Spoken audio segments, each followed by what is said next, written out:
What up, everybody? So we are here to discuss the Real Housewives of Miami. I know we've been gone for a month of Sundays, but y'all know Real Housewives of Miami, they messed up the schedule by putting it on Thursdays right after OC, which who asked for that first and foremost? And really I don't know if she's gonna join us tonight or not, but she got the link. So if she joins us, she'll pop up. Leah is gonna be a little bit late. She did say that, so I know it'll be me, Leah, and Yop. Really we don't know, but y'all know we here. So we got what episodes 11 through 14 to cover. Now, what I will say is Let's just run it. Yeah, for these episodes, y'all know these episodes consisted of them being in Marbella and Sevilla. So it ain't really like a whole hell of a lot of stuff to discuss, but we're gonna run through it. So what I want to talk about real quick first is Leah. Oh, Leah's also really be watching it. Okay. But then really be ain't coming tonight. Is she watching football? So Lisa. I want to talk about Lisa real quick. Quick, just forgive me, my internet is acting the fool. So yeah. So we good. Lisa and this perpetual lateness. I'm kind of sick of it. And I'm shocked at production, but I think production got pissed off with her being late. So that way, when she got to, she was late getting on the plane to Sevilla, and so she had to get another plane, a train, and all that kind of stuff to get to where the girls were. So I was like, yeah, production is pissed off with Lisa and punishing Lisa. Like, what you think about that? I mean, I hate the production of it all. Because I don't think the girls really cared that she was late. I think production wanted them to get on her for being late. Because I'm the type of person where if I made it to where I needed to get to, cool. If you let me know, you do. If you don't, whatever. If you show up, you know what I'm saying? Like, it's real just, I don't care. And it's funny that they were so invested. Like, well, why didn't you tell them? Like, now production told them to give her a hard time about it. But I don't care. And then the thing that was irritating me was some of y'all love Larsa. Y'all know I don't see it for Larsa. But Larsa is talking about the fact that, she and Jody went to St. Bart's and all this kind of stuff. But Lisa also said that she had legal issues. It's like, we know she's going through this divorce with Lenny. So, and we know Lenny's an asshole. So what do you expect?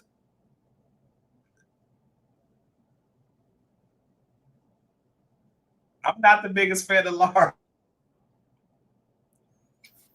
If I don't like somebody, I just don't fucking care. So I would have been on that type of time like, oh, you was in St. Bar, but you like, but like the pettiness of it all. Like I couldn't be too mad, even though Larsa was doing too much, especially when they finally got to Sevilla. I'm like, oh, okay, now you landed on real thing. Yeah. I mean, me personally, I wouldn't give a damn because it doesn't seem like this stopped it don't seem like it didn't. It didn't stop the trip whatsoever. Y'all still were able to get there. Y'all still filmed. I'm sure y'all also got paid for the everything. So I wouldn't really necessarily give a hot rat's ass where Lisa was. But I guess for the sake of the show, they gotta make an issue where there is no issue. I guess. I don't know. Me personally, I just, like I said, I don't give a damn about people being. Let me take that lie back. I do care about people being late when it affects me, because I'm an on-time person. Like, I can't stand lateness. Oh, I hate it with a passion.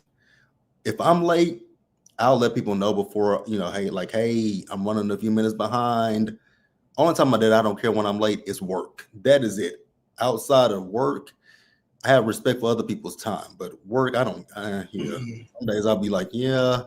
I just can't be late. I can't be late at all.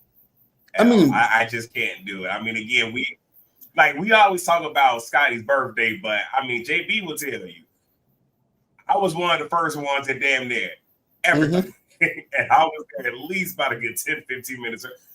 Again, I mean, part of it is the military, but I was also, my father's also a vet. So, I mean, there's that influence as well, where it's You always be early. You always account for anything that can happen. Like for work, I'm at least 30 minutes early. Not because I really want to be there 30 minutes early, but it's just in case anything goes wrong, I know that I have enough wiggle room. Like I never like to cut it close. It's not really my thing. I'm the same way too, but like I said, with work is just a different story. I don't care. When it comes to work, I just honestly don't care. But when it comes to this and this being their job, I do understand the frustration because like production is going to hold up certain stuff because they need everybody there. Like Chuck talked about how Lisa was 2 hours late for the sprinter event, the sprinter for Alexia's event, where it's like because again, this is their job, so yeah, they're just sitting there waiting for her so they can get this ball rolling. Because I mean, again, it's just me. I couldn't have been there because if she at 10 minutes, all right, y'all, I'm gonna call me a Lyft, I'm gonna call me an Uber, finna call me a cab, a taxi. I'm finna just be on the whole stroll, put my leg out, lift my pants leg up, hit you right. I'm gone. I'm not finna wait for y'all. But I get it. Yeah, I mean, I get it too. So the next thing I want is Stephanie. So Stephanie, I'm looking at my notes because I don't remember this episode like that, but I know Stephanie was upset. She feels like I guess Alexia and Marisol kind of bully people, or so to speak, and she also feels like when one is not around, you get a different side. More specifically, when Alexia is not around, you get a different side to Marisol, which I kind of disagree. I don't. Thing with Stephanie is I feel like Stephanie has inserted herself in so much stuff when it comes to Alexia. That's why she's gotten the version of Alexia that she's got. Now, is Alexia a capital Bitch? Yes. But I think Stephanie does, and Alia, I think Stephanie is putting 20 on 10 when it comes to Alexia and Marisol. Yeah. I mean, but I also think that Stephanie is pulling new housewife stunts where it's let me pick somebody to go after, possibly let me go for the head honcho. And I think once she realized, I mean, as we get through these 4 episodes, I think once she realized that it's probably not smart for me to go after Alexa. You see how she shifted gears, and now was let me come for Marisol. So, I mean, I think it's a lot of, and honestly, some of what Stephanie has said, I don't disagree with, but you came in being overly opinionated about this woman's marriage. So, in that regard, I can see why Alexia went at you the way that she did. And she even said, would you like it if I came for your marriage? Let it go. So, I don't know. She's a poser. I'm sorry. I was watching Black Widow last weekend where she was like, you're such a poser. That's on my mind right now. Forgive me. I do believe Stephanie is a poser. She's not for me.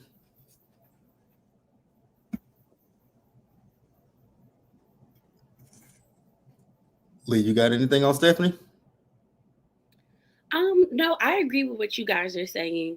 I still like Stephanie to a certain extent. Like, I do think it would be interesting to see how she grows on the show. But I do agree with y'all. It definitely feels like, in my opinion, Stephanie realized she couldn't really best Alexia, so now she going after Marisol.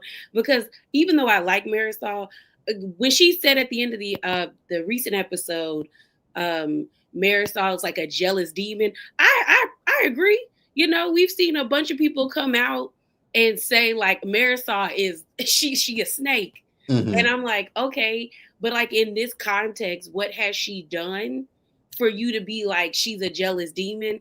And from watching all the episodes, I was like, she ain't really done nothing to you. Like, does she make shady comments here or there? Yes. but it's like that's kind of like the name of the game with Housewives. But we Mhm. haven't seen Marisol do some like really underhanded stuff towards her. So it just feels like, yeah, you realize you couldn't really get at Alexia, or you just didn't like the fact that Alexia would match your energy, and you're Mhm. going after Marisol. And I'm like, that's not gonna work either, because Marisol, like, I just feel like Marisol is smart enough to best Stephanie, and that's gonna really blow up Stephanie's spot when she realized, like, oh, I can't get with her the same way. And I'm just like, yeah, girl, this is stupid. I don't get why we upset. Other than, like I've been saying on my videos, I think Stephanie is just frustrated because she thought all the things that she had, like the plane, the husband, the money, was going to make the women like her, or it was gonna be easy, like an easy way for her to make friends, because they were all gonna like clamor and run to her, kind of like Larsa is. But Mhm. like the other women, specifically Marisol and Alexia, who it seems like she wants to be friends with, are not really impressed with what she got. And I think that's what's really like bothering her. I can see that. I definitely see that. So next up, let's talk about Kiki. I'm gonna knock two things out with Kiki. The first thing is, which I felt so bad for her when she was talking about her family back in Haiti, upset with her because she wouldn't bring them to the States and them making, threats towards her life. I'm like, wow, I get it. Yeah, y'all want to come to America, but god damn, if you threaten me, I'm gonna tell you to sit your raggedy ass in Haiti and fuck you. Like, no, no, no. We ain't playing that game. Then on another thing with Kiki, girl, why do you always gotta show your titties? I know this later, but girl, you always showing your titties, especially at that flamenco thing. Woman just dropped her top and just, I'm like, ma'am, you're in front of a group of people. I don't know if I would necessarily be cool with showing my titties, but okay. If she like it, I love it. I mean, if she want to be free, let her be free. At a spiritual place though. Okay, look. What Maya say? Single, sexy, and sweet, making my own money. We And had a if you free, spiritual we had a spiritual place. You I ain't do sir, got have we to just agree sir, with sir, JB. Like, I was like, I sir. get you want to show your titties, but girl, now's not the time for the titties. at a spiritual place. Look, I get that, but JB, we just got done talking about a whole holier than thou. And I Yeah, think we we did. all know it be so much ish going on in these quote unquote religious and spiritual places. Like it is okay. You know what? I'm cynical. Here's the I'm gonna thing, just it was let it just go. random. I would have understood it. It was just how random how she just let her titty. I was like, oh. I don't know. Sometimes I feel like Kiki overcompensates with the sexuality stuff. It's like I've like, because I've known girls like that where it's like, girl, you don't really have nothing to add to the conversation. So either you gonna twerk or shake your titties or show your titties to us. And I think sometimes she's like, I do think sometimes it's like for camera time, because they're Mhm. all kind of vying for camera time. Because sometimes it's like, okay, girl, show me your titties. But other times it's like, time and place. Like, I don't like, we supposed to be, I don't know, it's supposed to be spiritual. So I don't really want to see your titties right now. Like, please keep them away. I agree. So, oh God, Alexia. I'm gonna say this and I'm gonna let y'all have it. Alexia, she still had that damn ring on. I couldn't give a damn about her that ring, girl. If you like it, I love it. And then Larsa is Mhm. still upset with Lisa for not unfollowing Marcus. It's like, girl, what is the reason? Like, is it that deep? I don't get it. But Oh, it is. baby, I get Larsa. I don't. Like I know y'all Larsa's don't like her, almost but I get it. 50. Mhm. Go ahead, yeah. All I gotta say is this: I had Burger King for dinner, y'all. It was delicious. That's I how need to much be I good. care because I don't. Because I'm just so confused. Because if here's the thing, Alexia, girl, if you like it, I love it. Don't do whatever you want to do with the ring. But Larsa, you in this following of Marcus, you're Well, I almost think 50. so. For me, I have friends who are married, and I have friends who also have like longtime boyfriends, and Mhm. I don't follow none of them niggas. Like, and I've known them just as long as I have known some of them. Well, two of them, I have known their partners about the same amount of time, if not longer. But Mhm. my thing about it is, I came into this relationship with her. When she leave, whether one of them decides we gonna get a divorce, we breaking up, I'm leaving this relationship with her. So if we are locked in like that, like we locked in like that, oh, you don't have to ask me to unfollow somebody. I'm gonna just automatically do it because I would expect the same thing if I was going through something. It'd be one thing if Marcus and Larsa broke up mutually and it was like amicably, like nothing was like he wasn't talking trash, he wasn't liking derogatory comments about her. It's another thing that you got this man in his comments and people are calling me sluts, they calling me a hoe, they calling me a gold digger, like they really running my name through the mud, and you've dealt with the same experience and you don't want to stand up for me. And I will say, I know Larsa is a gutter snipe. I know people don't like Larsa, but Larsa was there for Lisa. She helped Lisa get a bank account. She was on the phone with her every night. So I do understand her being like, I did all this stuff for you and you couldn't reciprocate it.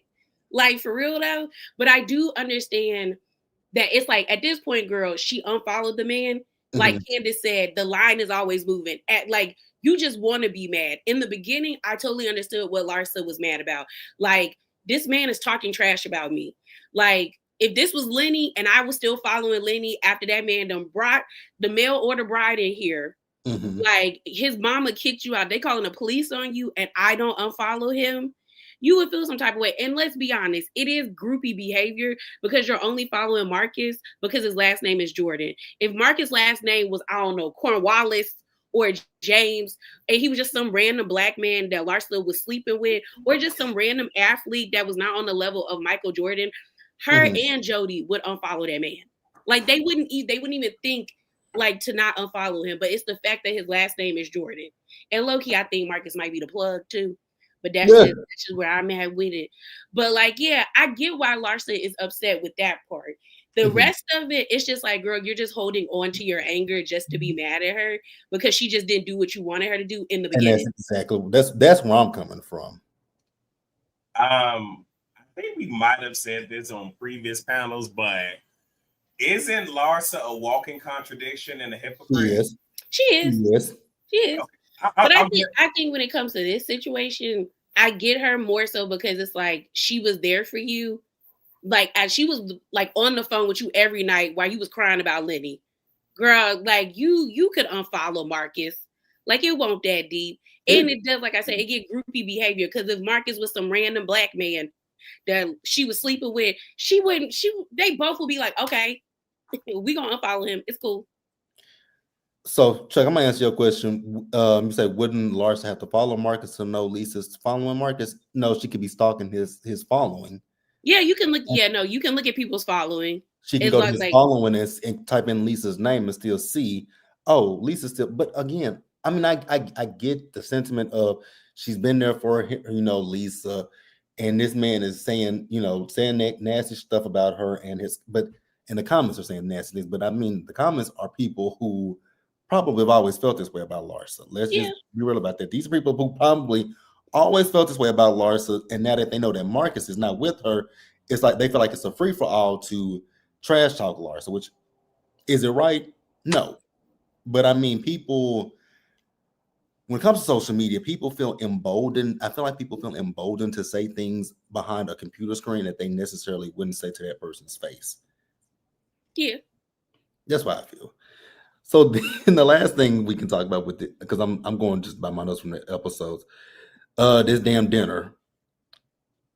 Larsa was doing too much at the dinner. Lisa, girl, I think you were doing too much too. Am I on Lisa's side when it comes to the notary? Yes. Do I think Lisa knew about the notary before she sat down and dinner? Yes. Do I think Larsa's doing the most? Yes. Then we talk about this whole Jody text Larsa thing. Girl, that text message wasn't that bad.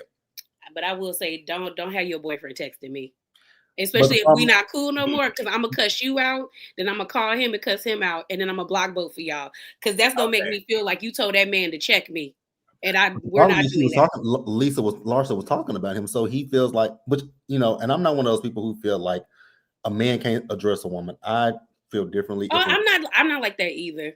I didn't think Jody was wrong, like to text her, but like if I don't engage in the conversation, or if I tell you to stop and you don't stop, then I know how I get down. Like I'm gonna feel some type of way. and then we're gonna be arguing on this phone together. Yeah, you got anything? Yep. I hate having to sit here and side with Larsa. I really do. Because with Lisa being extra, again, I ain't going back to rewatch the episodes because we hit now. But didn't Jody allude to the fact that they had already done a notary not in person before? Oh, they did? I didn't know that. that. So yeah, he alluded. So he said because the person that they reached out to, they had they may not have used that same person, but they had definitely used a notary on, like online. Then why was she freaking out like that then? And I think that's why Larsa didn't know that was done with, huh? But Larsa didn't know that. No, I don't know. I don't think she know. Yeah, I agree. I don't think she knew. I think Larsa was just over Lisa because she came to the table and she was like freaking out about it, and then it like shift the energy at the table where then everybody was like clamoring around Lisa trying to figure out how to help her. And I will say that's one thing about Lisa that really like grinds my gears is I hate when women act helpless. And it's just like, girl, like, and it would be different. Well, I don't know. Nah, it would be a little different if she didn't have children. Cause it's like, it's just you. Like, it's just you being helpless, relying so much on this man. But it's like, you have 2 kids. You already had one guy, like, just playing like, he disrespected the hell out of you. And one thing about me is, like, I hate being embarrassed. So, like, I like the way that I would never speak to Lenny again. Like low key, I might try to call somebody to do something to him because you he really embarrassed you. And it's like the way that she relies on Jody. I'm just like, you're repeating the same behavior. And I think Larsa, and that's one, like, because to me, Larsa and Lisa are the same. They're just on 2 different sides of the coin. I will at least give Larsa this. Larsa doing OnlyFans, that money going directly into her bank account. And it's like, you could do something where you don't have to depend on a man. And I feel like that's the part of me that like stops me from liking Lisa all the way, because at times she can be a lot of fun, but it's like her always relying on everybody else. Like when Gertie was helping her and she was like, I feel like a cat. And I'm like, what you mean? Like, ma'am, get it into gear. Sign these papers. Like, it was just so frustrating because when Gertie was like, girl, this ain't nothing. And I'm like, that's oftentimes what Black women, it's like, you have to just do it.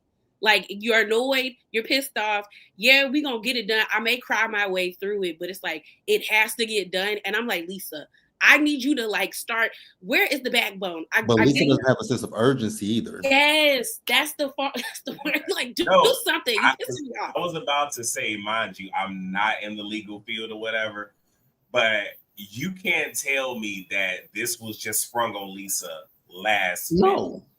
And I think this is why Larsa is just like, where's my violin? Cry me a river. Well, she did say, she was like, no one's gonna force you to sign them papers that quickly. Like she was like, Larsa was like, no one's gonna, no, they don't want her to sign it right now or something to that effect. Legal documents, you have them, they send those things out with far notice. It's not like, unless you got an asshole judge and Lenny has these lawyers that are just assholes. I mean, which is possible. It's possible. Lenny. It is possible. Because they could, because let's not pretend like, remember what happened with Portia with Cordell, how that man went behind her back, literally, and filed for that divorce, and she knew nothing about it. So it's possible, but also with Lisa, like, it's that damsel in distress thing, but Lisa doesn't know. She don't know how to send her. Because I feel like in the beginning, I got it with Lenny, because she got with Lenny when she was like 23, 24. And then now she's 40. So I was like, okay, you've been with this man for 20 like plus years. So that makes sense to me why you it don't make that much sense to me, but it makes sense to me why you would be reliant on him. But it's like another type of woman would have been like, okay, I've been with this man for this long. Let me like start a business. Like let me do something on my own that he is not attached to. And it's like she relied on him so much. And you can't tell me Lenny, this is the first time Lenny has dogged you out. Like, you can't tell me to say, no, ma'am. She should have known when he was sleeping with old girl from the Bad Girls. Well, I don't know if they slept together, but old girl from Bad Girls Club. And she told us that, I think on season 4, yeah, they had that emotional affair or whatever. Old girl came out, because I used to be down bad for the Bad Girls Club. Me too. So I'm still like to on pages and stuff. She came out and was like, Lisa somewhat knew about us. Like, she was like, she knew. So I'm like, if you knew to that extent, like, okay, he has no problem switching up on you. That's when you start like siphoning money from bank accounts. And like, you know, what little money he gives you for your stipend or whatever, your allowance, girl, we start giving that to our parents or something. I just was like, Lisa, I don't like how she's not proactive, because I'm like, I need you to do something. I'm gonna say this, and I ain't got nothing else. I don't feel sorry for Lisa, and here is why. If I'm not mistaken, we already know Alexia has been divorced before. Hasn't Marisol been? Yeah, because it was. I think she's been divorced twice. Everyone in this cast except and Larsa. So with that being said, it's almost like if we go back to Beverly, where you have Sutton trying to tell Chip Heifer, like, hey, I'm trying to be there. I'm trying to give you advice. So you can't tell me Lisa going through this divorce for as long as she has. You're not going to tell me that these women have not came to her, sewn into her, and try to give her advice like, make sure you do this, make sure you're doing that. So the fact that you keep getting caught off guard and getting knocked off your block, I can't feel sorry for you, because you have the resources right there and you not tapping into it. Again, that's just like, Dorito. Like, you have whether you like Sutton or not, you have someone that knows. You have Garcelle that, I mean, she blasts the fuck out that dude, but you have people that have gone through it that can help you, and you are not leaning on them, which means that whatever the fuck happens to you, damn it, you deserve it this damn point. Right. Because we all know a hard head make a soft ass. I was about to say, there are people out there that they don't want to listen to what people say, and then they have to go through it in order to really see. But with Lisa, I don't even think Lisa's that type of person that she has to go through something in order to see. I think she only knows being taken care of by a man, because her story was like she left, like, she left her parents' house because of like her father and her mom when she was like, I think she said she was like either 16 or 17, and then she started living with her boyfriend's family, and then after that they broke up, and then another boyfriend took care of her, and then that happened, and then like around her 20s, I think that's when she came to the States from Canada, and then she met Lenny down in Las Vegas. And then they got together. So it's like she's never been on her own. So in that regard, I'm like, I understand that, but I'm also like, he embarrassed the hell out of you, girl. Like, I would never want to be that reliant on somebody and then they dog me like that.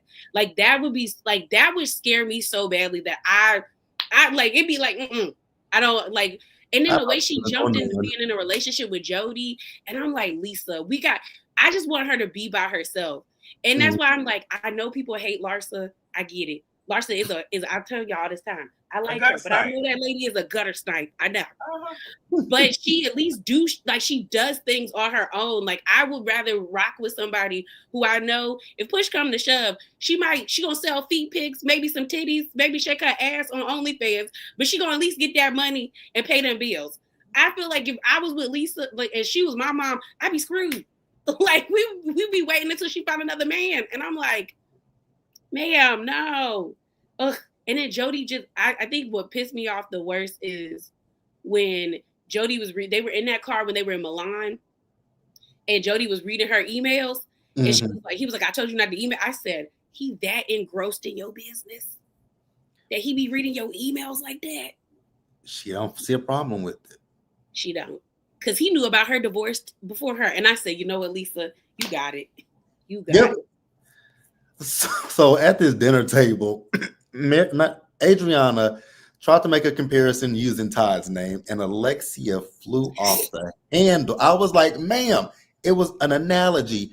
You know what? You give just as dumb as your twin, because y'all don't know what an analogy is. Well, Todd said Adriana was the reason. I think that's why she snapped back at her.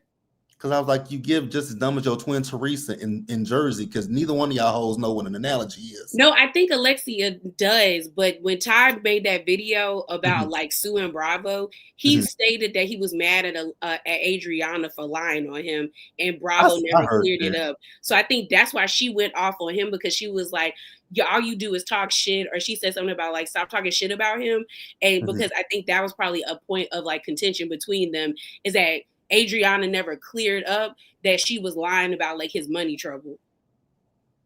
I mean, I think we all said the man got funny money. I mean, yeah, but and I still think he got funny money. I do too. So you can say whatever you want to say. I still think your money is funny, sir. Yeah, you got anything that you want to add? And then, so the ladies are talking about Jody texting Larsa. I don't really care. It wasn't because when they read the text message, I was like, it's nothing bad. Then we see Julia kissing everybody. I was like, lady, why do you also gotta kiss people? Well, look, she got to kiss people the same reason that Kiki got to show her titties, damn it. No. Like, I don't, like, she's not even the most attractive lesbian we got on Real Housewives. I'm like, y'all be kissing her. I bet you her breath tastes like goat milk. I was like, I don't know why y'all be kissing on that lady. Like, it be, Atlanta. I get it. I get why they be all, bumping coochies and all over there, But I'm just like, Julia. Y'all be letting Julia kiss on y'all. No. And Gertie pissed me off like Wendy pissed me off. So I was just like, you know what?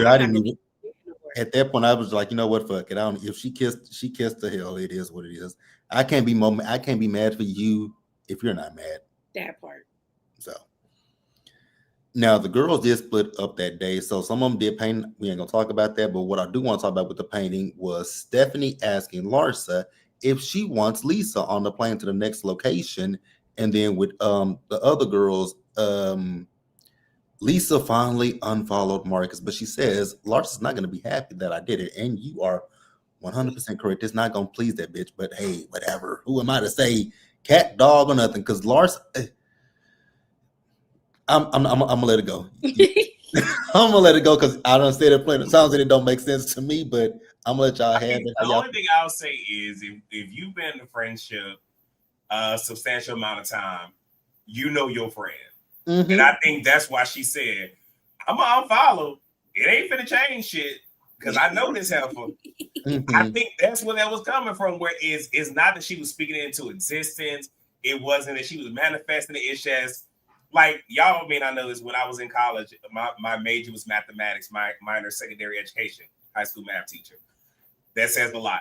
One thing about it is probability, statistics. Now, that's something that us Capricorns do, where we analyze you and we can pretty much predict what your next several moves are going to be. But just general probability, where it's one of those ways like, yeah, that's my best friend. Yeah, they about to crash out in 3. Oh shit, beat me by 2 seconds. Like, you already know, like, yeah. So she knew. Right. Couldn't be bad.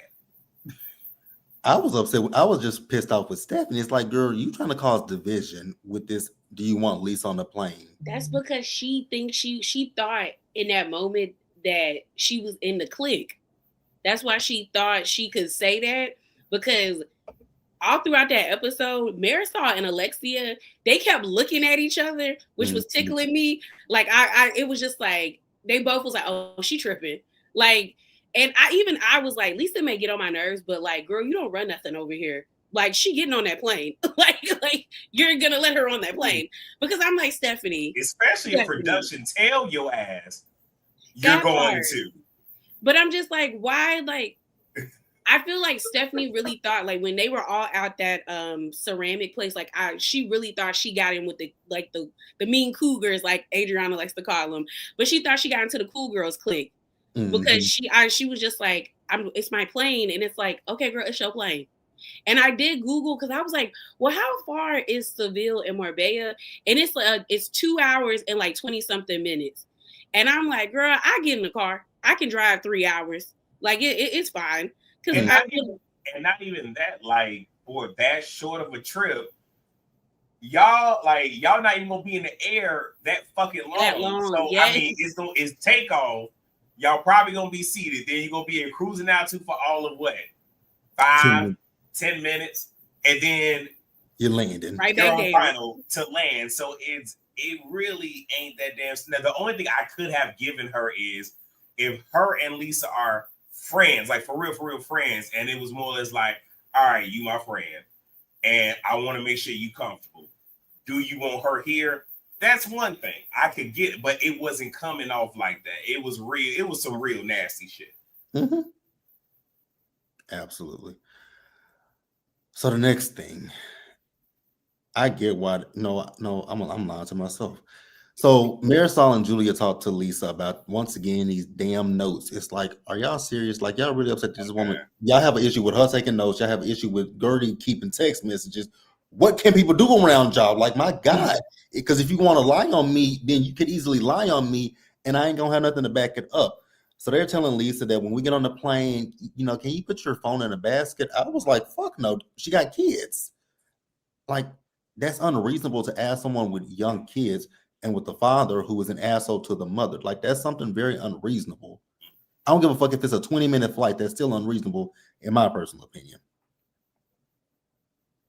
If it's just notes, I agree, but something tells me she was recording them. Mm-hmm. Like that's the energy that it's given, is because them saying put your phone in the basket. Mm-hmm. You can still take mental notes when you get your phone back, and then write them down. So if it was just her taking notes, all right, y'all bugging, y'all tripping. But part of me feels that she's recording them, and instead of them just saying it, they're trying to, or they're talking around it. Okay. So again, if it's just her taking notes, y'all tripping, y'all bugging, but I think it might be her having, the voice memo thing going on the phone, just be able to be like, no, I'll play it back for you. I mean, I get the whole taking notes thing because that's what she learned from dealing with Lenny, but I also understand them being slightly uncomfortable with her taking notes. But I can also understand Lisa being like, well, y'all be talking around in circles. I want to make sure Larsa not lying on me. So I'm in the middle, because on one hand, I would be like, girl, why are you taking notes? Mm-hmm. Like, I was like, Alexia, you not taking mental notes? Like, we not writing it down in here? But I also am like, well, if that's what she's been taught because of like the relationship she has with Lenny, I get it. But I also was like, I wouldn't give y'all my phone either. Like, this may be a 20-minute plane ride, but maybe I want to be on my phone. Like, I don't know. Like, it's my phone. Exactly. So, I mean, I get it, but it's also like, I don't think it's that deep. I think at that point, it kind of felt like they were nitpicking with her. Mm-hmm. But I also like, Lisa get on my nerves. So it's like, I got it. Like, I got why they were like, girl, we're tired of this. But I also get where she was like, girl, this is BS. Like, I'm not putting my phone down. But I did think it was weird that like she wants to marry Jody, but yet you don't feel comfortable leaving your children with him. Because I wouldn't marry a man that I wouldn't feel safe with my kids around him. Because I was like, when Marisol said like, Jody, you can't call Jody. And she was like, no. And I was like, what he be doing? Where the kids be? Here's the thing. I kind of get Lisa in that aspect. Yeah, they're in a relationship, and you would hope that you can trust the person that you're in a relationship with. But when it comes to your kids, you don't leave your kids with just everybody. Well, but that I get that. But my whole thing is like, she wants to marry him.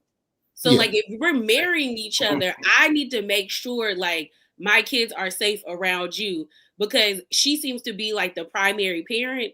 And if they get married, they're going to all be in the same house together. So I'm like, do you not like, why can't you rely on him? And it's not like these would be Jody's first kids, because I think he does have a daughter from his previous marriage. But I'm just kind of like, that Lisa don't make sense. Because why are we marrying a man that we can't leave our kids with to make sure they stay alive? Like, he not doing nothing, not hurting them or anything.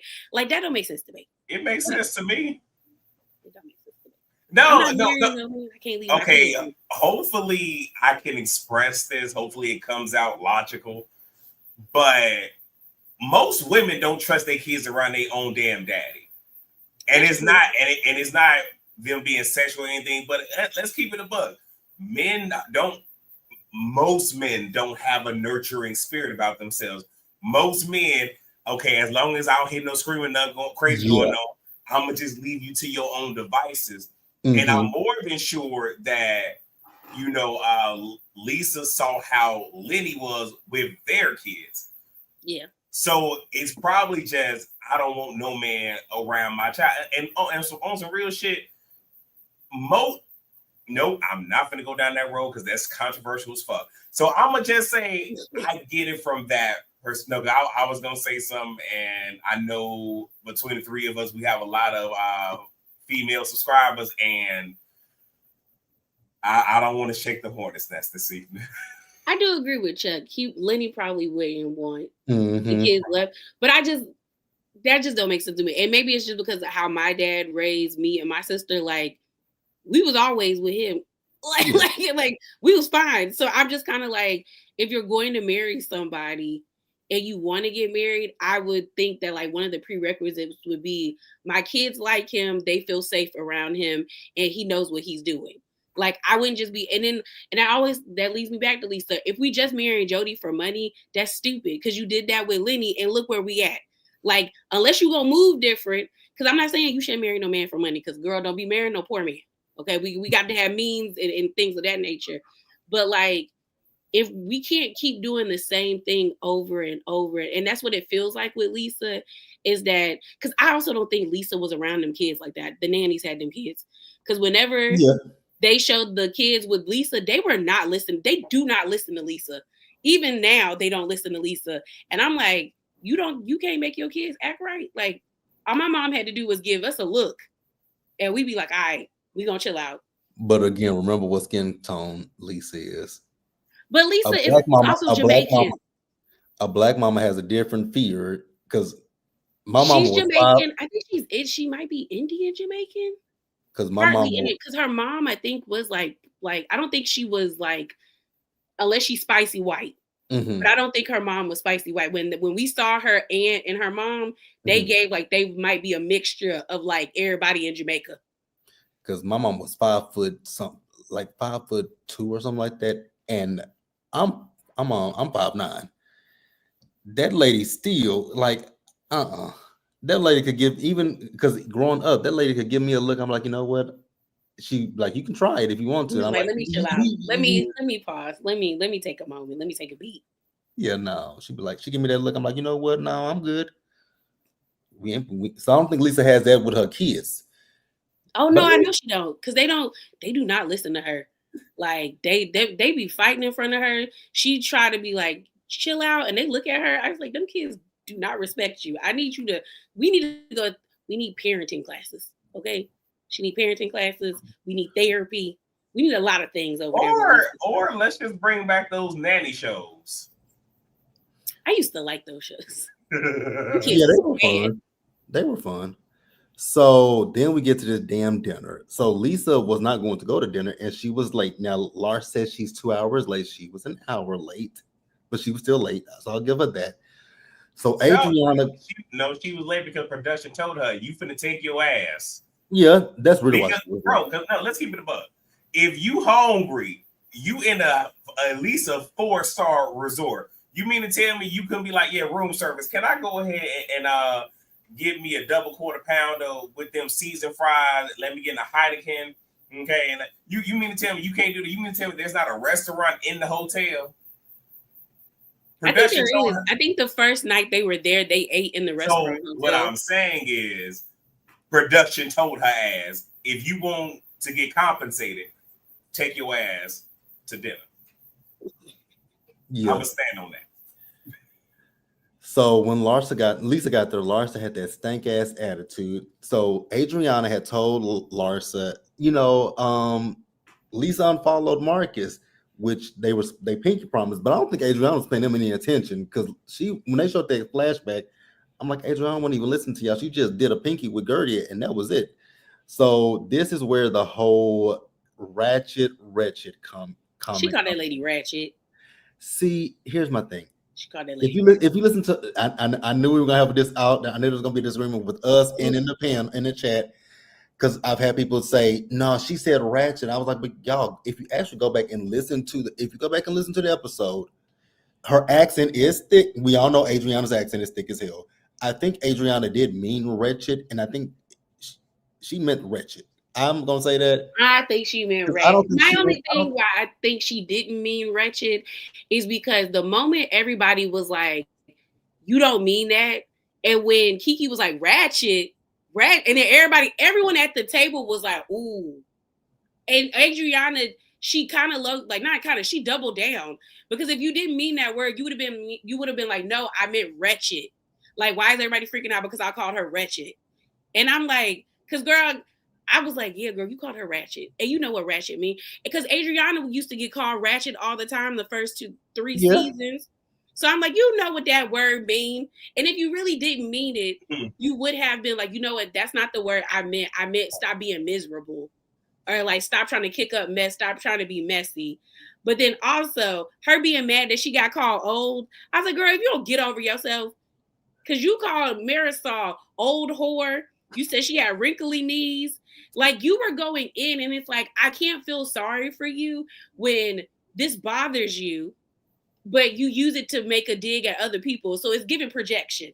Because yeah, unlike you, Marisol may be in a lavender marriage, but that man keep wanting to marry her in every country while you over here scrounging around with a fake boyfriend at the beginning of the season. Y'all know damn near having sex on the couch in yeah. somebody's house. So I was like, Adriana.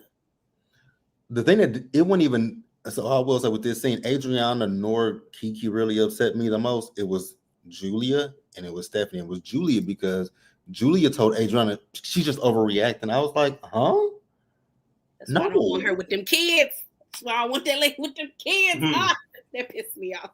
Like she's overreacting. She's upset because she feels like she heard ratchet, and I was like, no, she ain't overreacting. But okay, if that's what you want to say, lady, move on somewhere. I just want to read to y'all the definition of wretched. Okay. Because even if she did mean wretched, Mm-hmm. I want y'all to let me know based Y'all off said it's just as bad. so just let me know based off the definition if wretched is equal, worse, or whatever than ratchet. So one, deeply afflicted, dejected, or distressed in body or mind. Mm-hmm. Number two, extremely or deplorably bad or distressing. 3 alpha, being or appearing mean, miserable, contemptible. 3B, very poor in quality or ability, inferior. I mean, both is bad. They are bad. So again, even if she called her wretched, that still ain't good. So I mean, again, potato, all that other stuff. Mm-hmm. But you're not gonna piss on my leg and tell me that it's raining. I agree. So I mean, here's the thing: I don't give a fuck what she said, either or. You ain't finna call me either and think that we finna be good. Yeah, I'm not gonna disagree. But Kiki better than me because what Cardi B say? We gonna have beef forever. Mm-hmm. Because here's the thing: you felt comfortable enough not only to say it in front of my face, but to say it in this audience amongst these people. You felt comfortable enough to come at me like that. I got you. And I'm a spiteful ass Capricorn, a Scorpio rising, and a Virgo moon, and I'm a cuss sign too, which means I'm half Sagittarius, half December Capricorn. Oh yeah, I'm gonna get your ass real fucking good. I got your ratchet hoe. So after this is where Stephanie goes straight to hell in a handbasket for me because she got so upset and left out. I was like, okay, here's the thing. If you got upset about it, cool. But you know what you signed up for, right? This is the Real Housewives of Miami. You do know that the girls go to dinner. They very rarely eat their, if they eat their food, it ain't gonna be without an argument with the food. So you get upset. And in my personal opinion, was this the worst fight that they've had this season? No. Like, you have one woman saying another one is too old to be saying that. You're wretched versus ratchet. Ma'am, it ain't that deep. So then she's with Alexia, Marisol, and Larsa, and she wants to map out the plane and have a seating arrangement. I was like, girl, it ain't that fucking deep. Y'all are going on a 20-minute plane ride.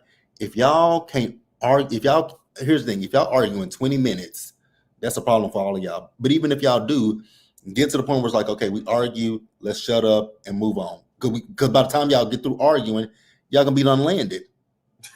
That's it. So I didn't understand Stephanie. And I think that, and I don't know, and I know I think that is what turned Marisol and Alexia off. Because it was a flex. This is my plane, and I can make everybody sit where I want them to sit. I'm like, it ain't that deep. It ain't that deep. It ain't that deep. And you're mad at you're doing it to the wrong person. It's like the two who were arguing were Adriana and Kiki, but you so fixated on Lisa because of Larsa. Mm-hmm. I'll open it up to y'all. All I'm gonna say is the Capricorn in the room stood on big business. she did. Look, I don't always see it for Marisol. I really don't. I saw it for her in that moment. I did. The only thing is, but I also wish that Marisol would have said something in the moment, right the fuck then, like, you're crazy as fuck. I knew it wasn't gonna work though. And then to know that both her and Alexia, which again, I'm gonna just say I think it was more Marisol, going behind the scenes trying to convince the other women to not fly so that Bravo could have got them a sprinter so they all could have just went that way. Yeah. Didn't quite work out, but yeah. So do y'all, I'm gonna let I put Chuck's question. Do y'all think Stephanie is a one season wonder? As of right now, yes. I don't think so. I think she'll be back. I think the issue, like I said, with Stephanie is Stephanie reminds me of Monique Samuels and Bronwyn. Is they look great on paper, beautiful. They have the money, they have the husbands, somewhat the fashion sense, but like on paper, they make sense. But all the stuff that they have, it's not working in the group. The group's not impressed by them. The group is not like running up after them. They're not up their butts. They're not like falling over just to be their friends. And I think it's not connecting for them because everybody else in their like lives, other than these women, do that. And I think Stephanie was trying to flex because it's like, girl, do you not know how to read the room?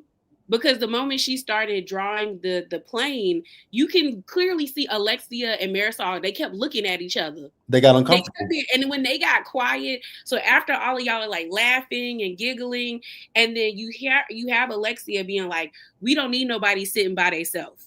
Like, they're fine. Like, I think they'll behave. And then you even hear Marisol say, she was like, well, Lisa and Adriana are close, so we need to sit them together. Like, she's like, you could tell based off of what they were saying, they didn't want anybody to feel like they were being punished or being singled out. And Stephanie just kept going with it. And I'm just like, for somebody who is about her, like you say you a businesswoman, I would think you would have the awareness to know that like what you're suggesting is not landing with these women. The only person that's siding with you is really Larsa, and Larsa's not even really saying anything. But the two people that you want to be friends with are kind of like, yeah, this not it. This not what I don't think we should do this. But I do think she'll come back. And the reason why is because if they can't get Nicole to come back, they'll probably take Stephanie. And I don't think Nicole is coming back anytime soon. Oh, did y'all see she just bought a $34 million home? She did something about their money be funny to me. I'm sorry. Like people be thinking I be hating on Nicole. I was like, I've grown to like her, but it's like them constantly moving and selling these houses. I'd be like, are y'all trying to outrun the IRS? Like, what is Anthony doing? Well, why we keep moving to new houses and they're beautiful homes, beautiful. But each time they move, I'm like, Nicole, you said you didn't want to move no more. What's going on? But that's something I know some rich people do. They move a lot. I mean, let's bring up somebody who moves more. I mean, Nicole ain't moved as nearly as much as Toya Bush Harris. And we know Toya got money problems. Toya and Eugene have money problems. I need to know what's going on. So anyway, back to Stephanie. I'm gonna say her being a one season wonder, we gotta wait for the reunion. Mm-hmm. Because and I mean we she got first seat too, didn't she? We watch enough reality television to know that don't mean anything. Can make or break you. Yeah. Especially if they really don't want her to come back. It's real easy. Like, I mean, even though I don't really like Nene like that, Nene was good at that at reunions where it's, oh, we don't have a problem. Yeah, but you said this. Oh, I guess I did. Whereas I'm not giving you nothing to volley back with, which means that if you can't volley back with me, you ain't got nothing to talk about. I can talk about my issue with everybody else, but I won't talk about it with you. And probably had it where everybody else was going to do the same exact thing. Mm-hmm. So it would depend on her performance at the reunion, honestly. But do I want to see her back there? The only way I want to see her back is if we see her sisters. That is it. Do you think that would happen though? Like, because my thing is, yeah, I really don't think they rock with her like that. Because the fact that they haven't even come out and said anything online makes me feel like they do not want to be bothered by her. I mean, if I'm not mistaken, we didn't see Jackie's sister from what was it? Jersey. No, and that was her storyline the first season. Her first season. We didn't see Danielle's brother either. Like when family members really be like, we don't want to rock with you. They really don't want to rock with you. I never wanted to see Danielle's brother because Danielle's brother, she was giving me Teresa and Joe 2.0, and I was like, I'm already over that. I don't want to see it again. But I'm just saying, like, I think she'll be back though. That's the thing. She got so much going on. They saying they took the plane from her. That house is in foreclosure. Yeah. Like, I think she will definitely be back. I mean, I can see Stephanie coming back. Well, I think, I'm sorry. And again, I don't see it for Alexia, but the fact that she alluded to, if your marriage is as good as you say it is, why are you on this show? That part. So where there's smoke, there's fire. So if we get to see that next season, okay. And again, I don't want to see nobody's. Yeah, real, you lying. I don't want to see most people. I don't want to see most people's marriages. Oh yeah, resolved. Well, I remember. What's it called? The Brooke Ashley. They had like some like Bravo Fest. I think it was like Bravo Fest or something. And she said that she had a conversation with Alexia and Gertie. And then I remember seeing something come out, but Brooke said like they were like the reunion is gonna be good. And then I saw that TV thing that they did. Say that again. It was that direct TV thing that they had did. Oh yeah. And they both said like there's like a bomb that's like dropped at the reunion. I think it's Marisol.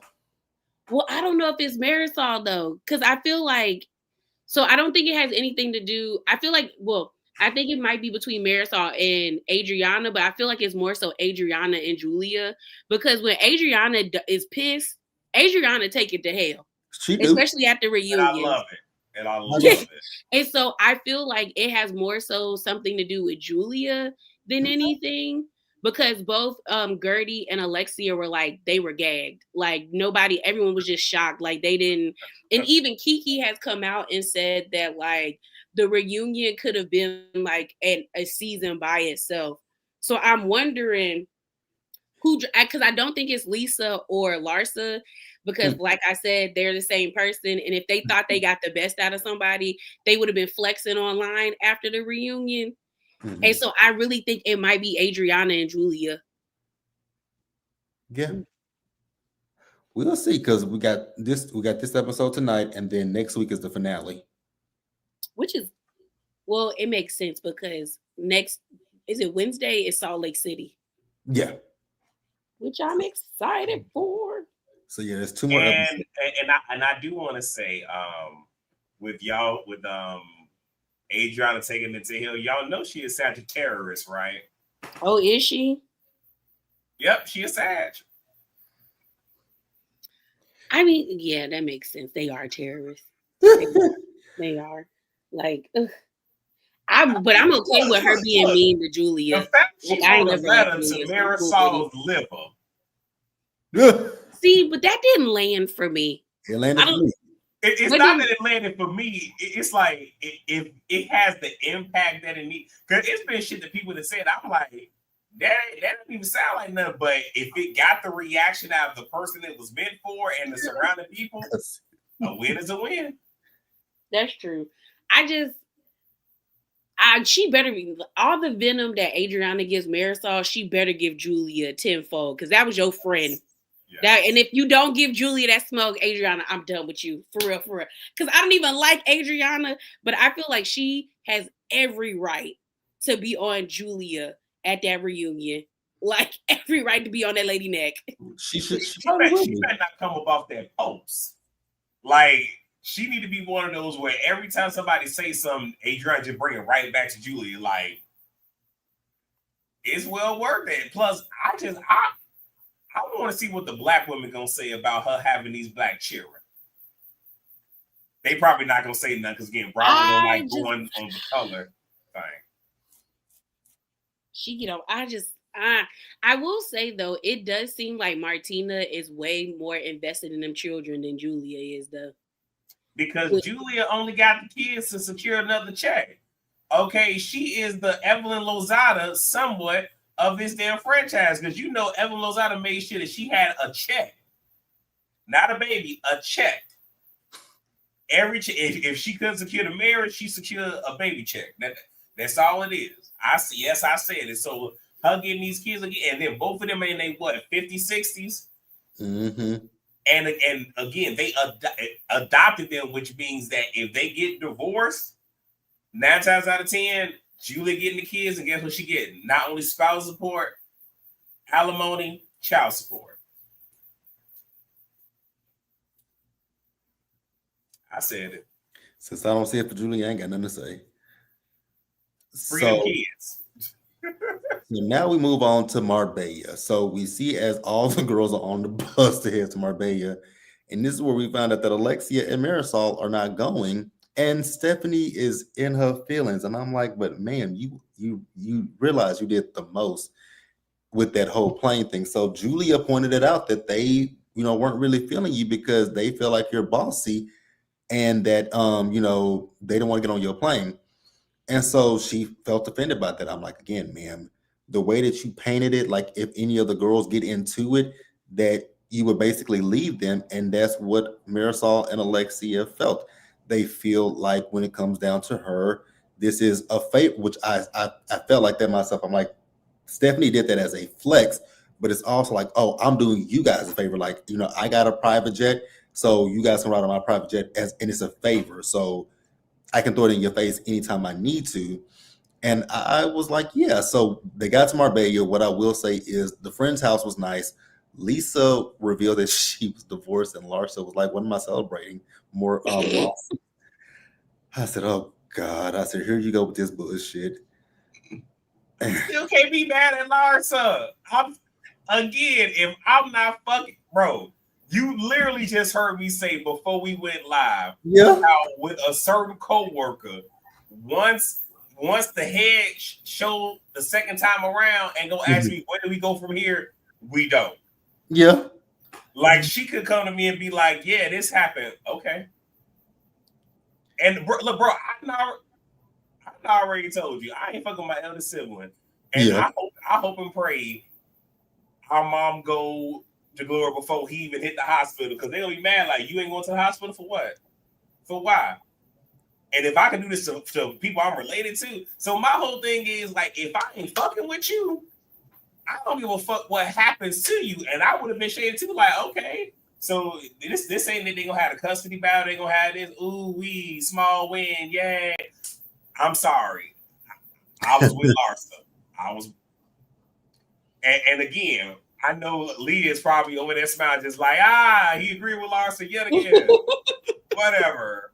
Well, no, I'm in the middle with this one because I was like, Larsa, girl, just cheers with the lady and keep it pushing.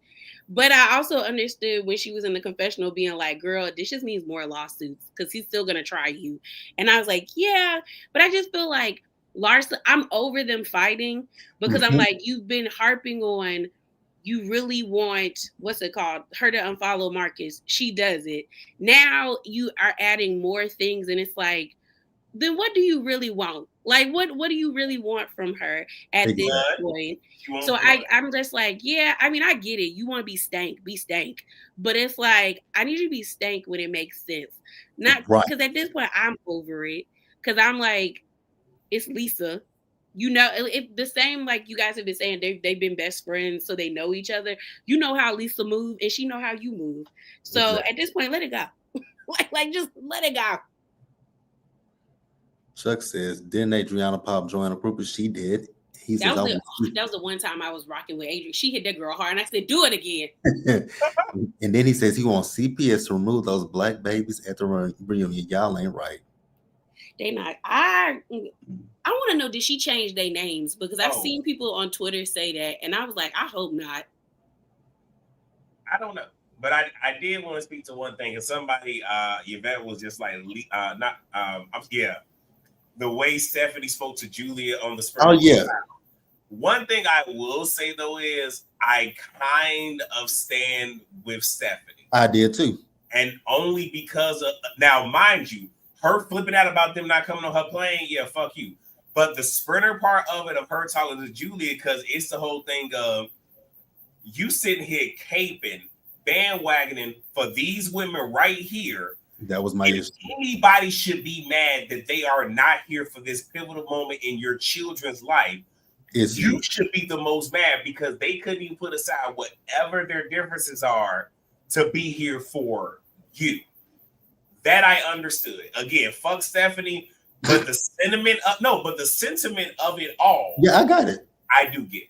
Yeah, I was with Stephanie because that was actually what I was gonna say next. Is I understood Stephanie being like because I felt that I'm like, it's so odd that Julia is giving Alexia and Marisol a pass for not coming. Like, no, I get that y'all felt uncomfortable about it, but if we all could come together and be like, okay, you know what, it's a 20-minute plane ride. Let's get there. Let's celebrate Julia because this is something that she wants to do. Talk to her friend, ask her friend to be the godfather, which again, this is another white person, but the godfather to her kids. Then let's just go and celebrate it. It ain't the end of the world because again, it's going to come up at some point. If we don't do this, it's gonna come up and it's gonna blow up. But again, y'all know I said at one point I used to like Julia, but this season Julia has been a resounding absolute hell to the no for me. Now, look, I don't know much about fashion. I don't know much about home decor because that ain't my ministry. Mm-hmm. But pimping the inside of the house, it looked dated as fuck. But the outside and the aerial view, chef motherfucking kiss. I was just like, that's money. It is. That's money. So your inside can look like that when your outside look. I was just like, that is a beautiful fucking estate. It is. That's what I was looking. I'm like, I would love to live. Like, damn, can you imagine? I'm pretty sure there's so many places that he ain't even been to in quite a while. As big as that estate was. Man. Yeah, the backyard was everything. Like the inside of the house was ugly, but the backyard, I was like, I would be outside all the time. Like either in the pool, by the pool, or sitting where you can see the ocean. I was like, oh, y'all have an amazing view. Absolutely. So here we go. So we celebrated Stephanie's birthday, and they did a carriage ride, and they went and saw the flamenco dancers. Stephanie You have me defending Alexia of all people. So she pulls Alexia aside to want to have a conversation with Alexia about the fact that Alexia and Marisol didn't go on the plane, right? I'm like, girl, is it that big of a deal to you? So, Alexia says that, well, maybe we should have Marisol here to have this conversation. And Stephanie's like, no, I wanted to talk to you. I was like, no, if you feel a way, it's not just me that didn't go, it's both of us that didn't go. So let's pull Marisol over here. And so Marisol can explain why she didn't go as well. But Stephanie's like, no, it's because, Marisol did this for me for my birthday. So I don't want to do that. Girl, fuck that. I mean, But I just wanted to know. I don't know if this was her actual birthday or not. No, it wasn't. Because remember, she went on a trip with her husband. Right. And here's the thing. I don't know, they say it's my party and I'll cry if I want to, all this shit, but I'm not finna fuck up my own shit. I mean, I have the right to, but if y'all celebrating me, we gonna talk about this shit tomorrow. But right now, it's all about me. Sunshine and everything. That was the thing that got me like, why are you fucking this? Like, this is about you. Why would you? I didn't get that. I think it stems from her sisters. I really think Stephanie felt like, I think I read something about this, about how some kids who are born into families where there are twins always feel left out because the twins have each other. They have a different bond.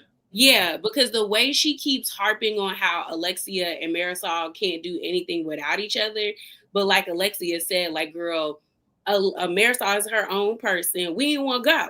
Like, we did just decide. And I think it bothers her, again, because she really thought like they were becoming friends. And like her constantly needing to like have separate conversations with them and then try to like rehash everything is so weird to me. Because I'm like, girl, if you ask one and they give you the same, like they tell you the same thing, what was the point? Like, and I just don't get why she that upset. Like, yeah, I wanted y'all to come, but like, you not here, cool, okay. What really blew me was that she lied, because she did lie. She blatantly lied too. Stephanie is lying. It's like, that's why she was there. I was about to say, like, I don't think that I think it's the whole thing of like, no one's saying that you didn't want a day of rest, but that wasn't the reason. You're using that to cover up what the real, and I get that frustration of just tell me the fucking truth, but you don't want to tell me the truth. I got that frustration. True. So, but she and then when Alexia was trying to talk to Stephanie was over talking her. I'm like, girl, calm down. But then for her to go over there and tell Lisa, well, they didn't want you to come. I said, whoa, pump the brakes, ma'am. No. That was you.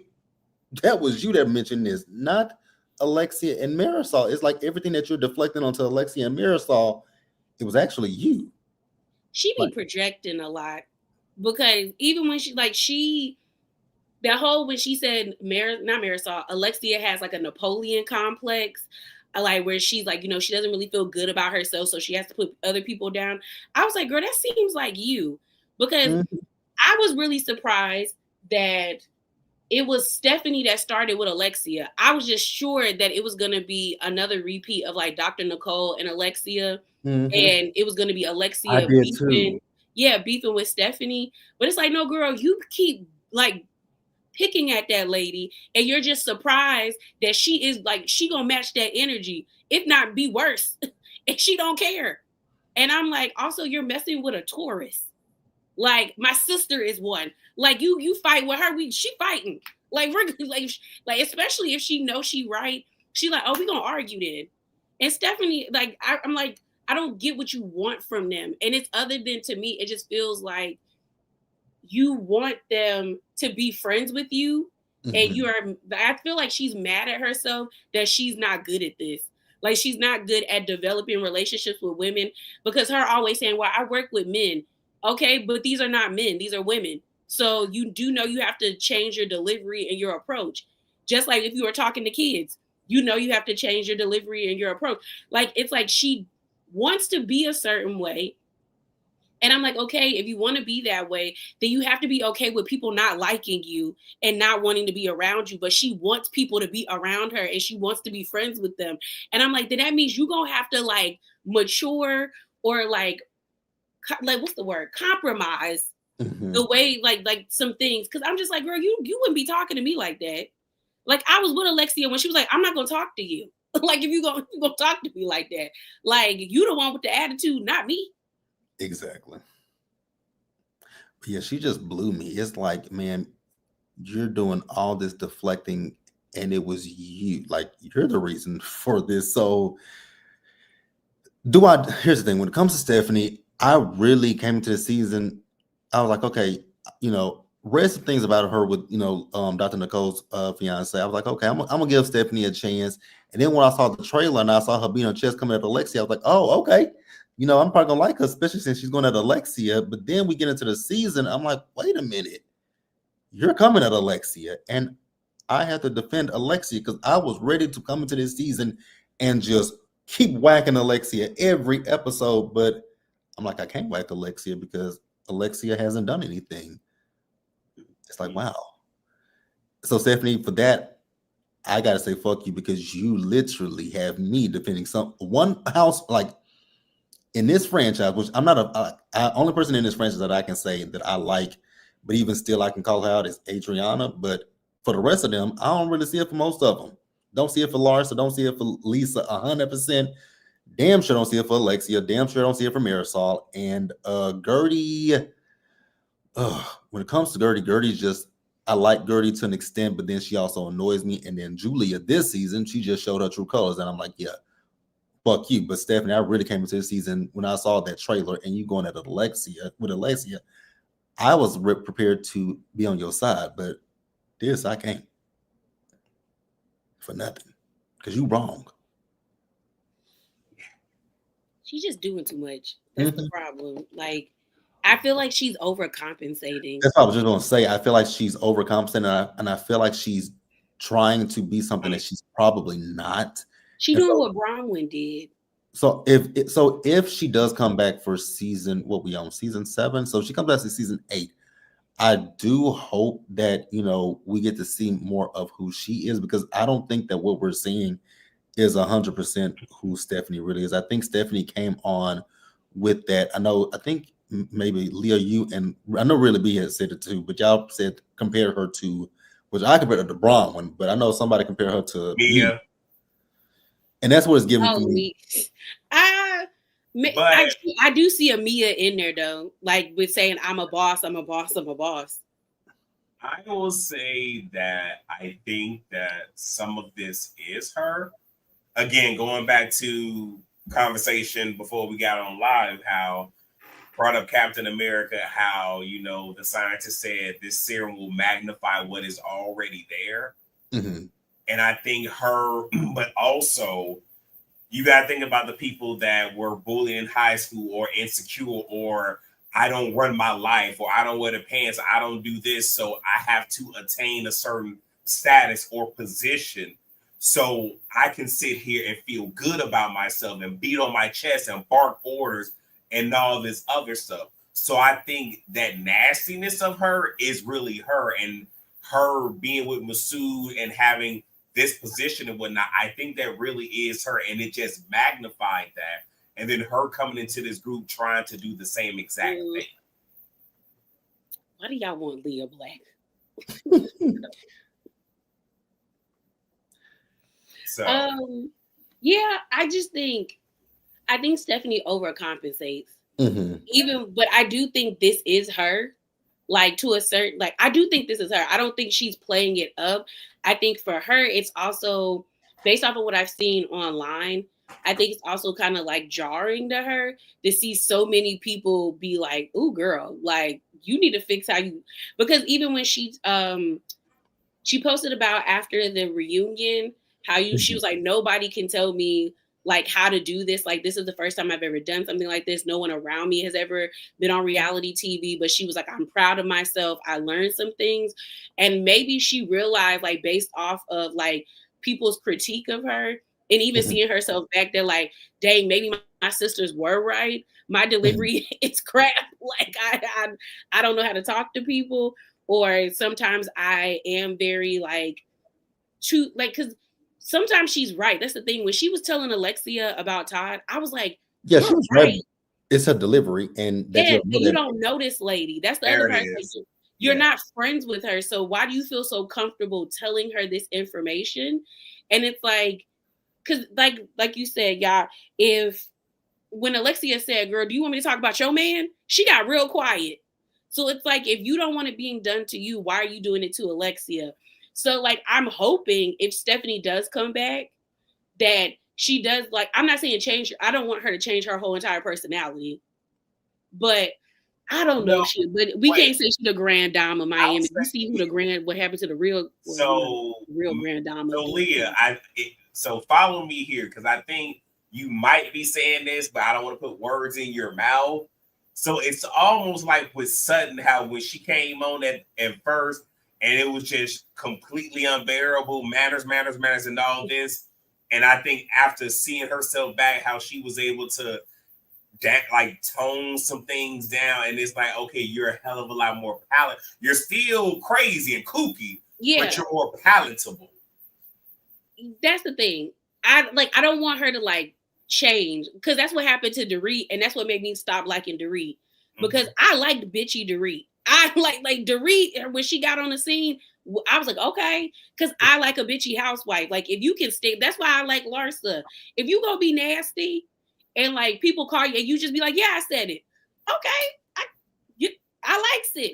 But like I don't want what happened to Dorit, where Dorit started to listen to the comments, and then she started to morph into what we have now. And it's like, okay, you kind of lame. Well, not kind of, you lame. So I don't want Stephanie to change, like do a 180, but I do want her to like. I'm just saying, okay, just like it's like with music, you know how it's doing the dials and just trying to find the harmony. Yeah, just tweak her. Adjusting. Just a little bit. Saying, like, don't change, but like, okay, maybe let me not be on the 10 when it comes. Let me be on the 8. Okay, I was at a 2 here. Let me bring it up to like a 5. Like just some. Yeah, because I really do think they're gonna bring her back. Like, she, like, out of all the new girls that we've gotten, she's not horrible. So I don't understand why they wouldn't bring her back. And then if they're gonna start filming in January, like, unless they start auditioning people now, I think we're gonna get what we have now, and maybe like one new person, or maybe I don't know, maybe somebody might get booted off after the reunion. We don't know. But I think it's also going to be interesting because, again, this whole plane situation, the fact that the girls got to see everything play back, like, some of them may not want to deal with her, where it's just like, I don't want to deal with somebody that's uppity, or because, again, I don't want to deal with somebody where, well, first off, I'm a whole ass Capricorn. You ain't finna throw shit in my damn face. That just ain't finna fucking, which is why Marisol, like, yeah, I ain't on that motherfucker. I ain't going. But if this is your persona, some of them might try to ice her out, whereas we don't really want to deal with you because of this is how you came off. And if every time I gotta wonder if every time you're doing something, is it genuine, or are you trying to flex? Do you want to hold this over my head? Like, she may have a horrible next season because she might have to be on an apology tour for the entire, for at least the first half of the season, just to get back in their good graces, because she kind of a flop. Yeah, I mean, I'm trying to figure out. I really do think it will determine at the reunion, like, because she's going up against Alexia. Now I'll give Alexia this at the reunion. She be yelling at everybody. Like, everybody can get it at the reunion with Alexia. So I don't know how Stephanie will do with that. But also, I don't know if the women want to ice any. So because the people was mad at me in my video when I talked about that new little trio with like Lisa, Adriana, and Gertie. And I was like, I don't like this. And they were like, you hating. And I said, I guess, because they're not friends because they became friends like organically. They became friends because they feel like they're being ousted out the group. I was like, them friendships don't never last in Housewives. Yeah. We've seen it. It could be another Talls versus Smalls, Real Housewives of Atlanta type situation. And my thing about it is, I'm like, if they can't do that. Like those three can't ice Stephanie out because y'all been complaining about being iced out. So then y'all gonna look like hypocrites. So they would probably welcome Stephanie if she then gets into it with like, and it gets bigger with Marisol, Alexia, or she fall out with Larsa. They would have to accept Stephanie because they've been going on this whole thing about being the cool, the nice girls. And it's like, once y'all start putting labels on each other like that, that's when I know y'all gonna fall apart. Cause it happens all the time. Cause I'm looking at Gertie and I'm like, okay, Gertie. Cause they be mad because I don't be going up for Gertie. I'm like, I like Gertie, but Gertie works my nerves. She works my nerves. But the way that Lisa behaves, you can tell that Gertie be getting annoyed with her. Because when they were in Marbella, the way that Lisa was acting at that table, Gertie just kept looking at her like, you don't, what are you doing? Sit down. Especially when she got to pour that wine on the table, like for the dead homies. And Gertie was like, you're not in LA. What are you doing? And I was like, that's gonna get old because Gertie is not going to constantly want to coddle Lisa the same way the rest of the women coddle Lisa. Because that's the only reason why Lisa likes being around Adriana, because Adriana treats her like a child. And I was like, Gertie I need you to start outsourcing, or at least give her one good friend on this show if she gonna stay on here. Because that's my other thing about Gertie, is everyone is singing Gertie's praises, but also I'm like, y'all want her to stay on the show, or y'all want, like, because I've seen people be like, well, we want her to stay on the show, but I'm like, if she don't got no friends, what's the point of staying on the show? But also, y'all can't talk about how she's so much better than the show, then she gets off the show and y'all don't support her like y'all did that lady. It's about to come back on TV. And also, Gertie wants to be on the show. So she gonna have to, like, that's why I'm like, all this righteous anger y'all have. Granted, I don't like Julia. I ain't like Julia since season 4. So I know I've been right about that lady since season 4. I ain't never liked that lady. Okay. But I'm just like, Gertie's gonna have to compromise to be on the show. So I'm like, y'all can be angry and y'all can love this new little clique, but I was like, it's not gonna last. I know it's not gonna last. Okay, because Lisa is acting like them women kicked her out and they're not. They just been actually giving Lisa consequences because of her actions, and she don't like it. And now all of a sudden she talking about they don't want me in this group. Girl, but even with the whole Lisa of it all, where it's like the whole thing that she did at Pimpin's house, it was so unbearable because didn't you and Lenny stay on Star Island? Like, why do you act like you're not accustomed or weren't ever accustomed to a certain life? It'd be different if it was, Kishana, from the hood, off 16th Street in Lawndale. It'd be different if it was her, because it'd be like, okay, I'm kind of see, because you ain't. This is Lisa. I was with her until she was about to pour that. Like, at first, I thought it was funny when she was like, Grey Poupon. I thought that was cute. Yeah. I was like, okay. But then when she stood up, it was about to pour. Yes, and she was about to pour it. I was like, where were you about to pour this wine? On this man good sheets, his linens? Like, were you really about to pour, or in the plant? You was going to kill the plant? Was it a rip? I was just like, Lisa, sit down. like sit down. Sit down, please. Please sit down, ma'am. And it was just like, the way Gertie was looking at her, I was like, Gertie is annoyed. Like, she is looking at her like, what are you doing? Like, why are we doing this? And like I really do feel like Lisa is used to everybody just like coddling her and laughing off her antics. And the fact that the women keep bringing up like, girl, you always late. That's bothering her because they never chastised her really about that before. But I think production told them to get in Lisa's ass because she was 2 hours late to that confession. Wait. JB, did not say that? Did not say that I don't think the women are really mad. It's production telling them to get in. I said it. Yeah, because the only reason why I feel that way is when they showed like that where she was supposed to be in the confessional and they were like, what's Lisa's ETA? And then they put 2 hours late.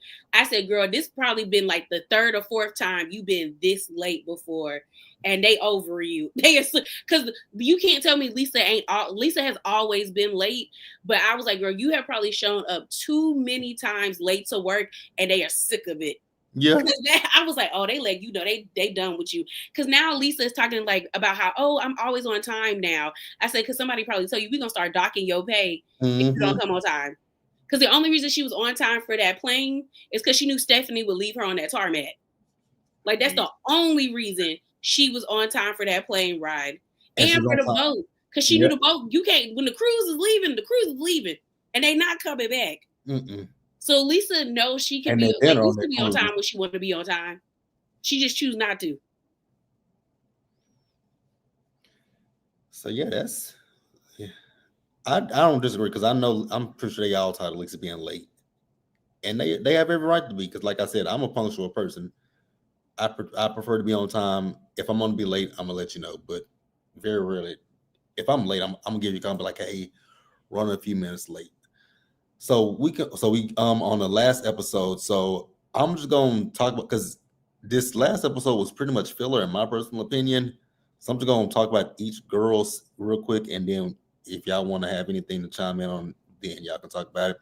With Julia, she met up with Marisol, and they were talking about the boys and some kind of cake Martina made. Didn't give a damn about that. But Julia says that, she talked to one of her daughters, and she hopes that her daughter can talk to the other one, because the oldest daughter says she loves her, and she's hoping that this will hopefully bring them all closer together. I'm like, Julia, I don't know about that, because did you take your daughters into consideration when you adopted these two boys at you and Martina's age? But hey, whatever. They did talk about how they think Stephanie is bossy, which she is. So then we see Kiki with her dad, and Kiki and her dad, they were talking about when he put her out, which I was kind of confused, because he was it seemed like he didn't want to take any kind of blame or ownership for that. He put it on his girl. And then he was talking about, but look at these cameras. I said, sir, what these cameras got to do with the price of tea in China? When you kicked her out, she didn't have no cameras. I'm gonna say, you have a lot of boomer parents that pull that shit, whereas if it wasn't for what I did, you wouldn't be who you are. So it's pretty much, you need to thank me for the hardships, for you becoming the person. I see it a lot. Yeah. Like even with Simone Biles and her mom, where her mom feels entitled that my daughter need to call me, and then it's because of me. That, like, no. So pretty much all the unresolved trauma and the angst and all the fucked up coping mechanisms that I had to develop just to survive, you don't acknowledge that. It's just, but look at you now. Mm-hmm. That's what that was. When I'll be honest, I was pissed watching that scene. I really was.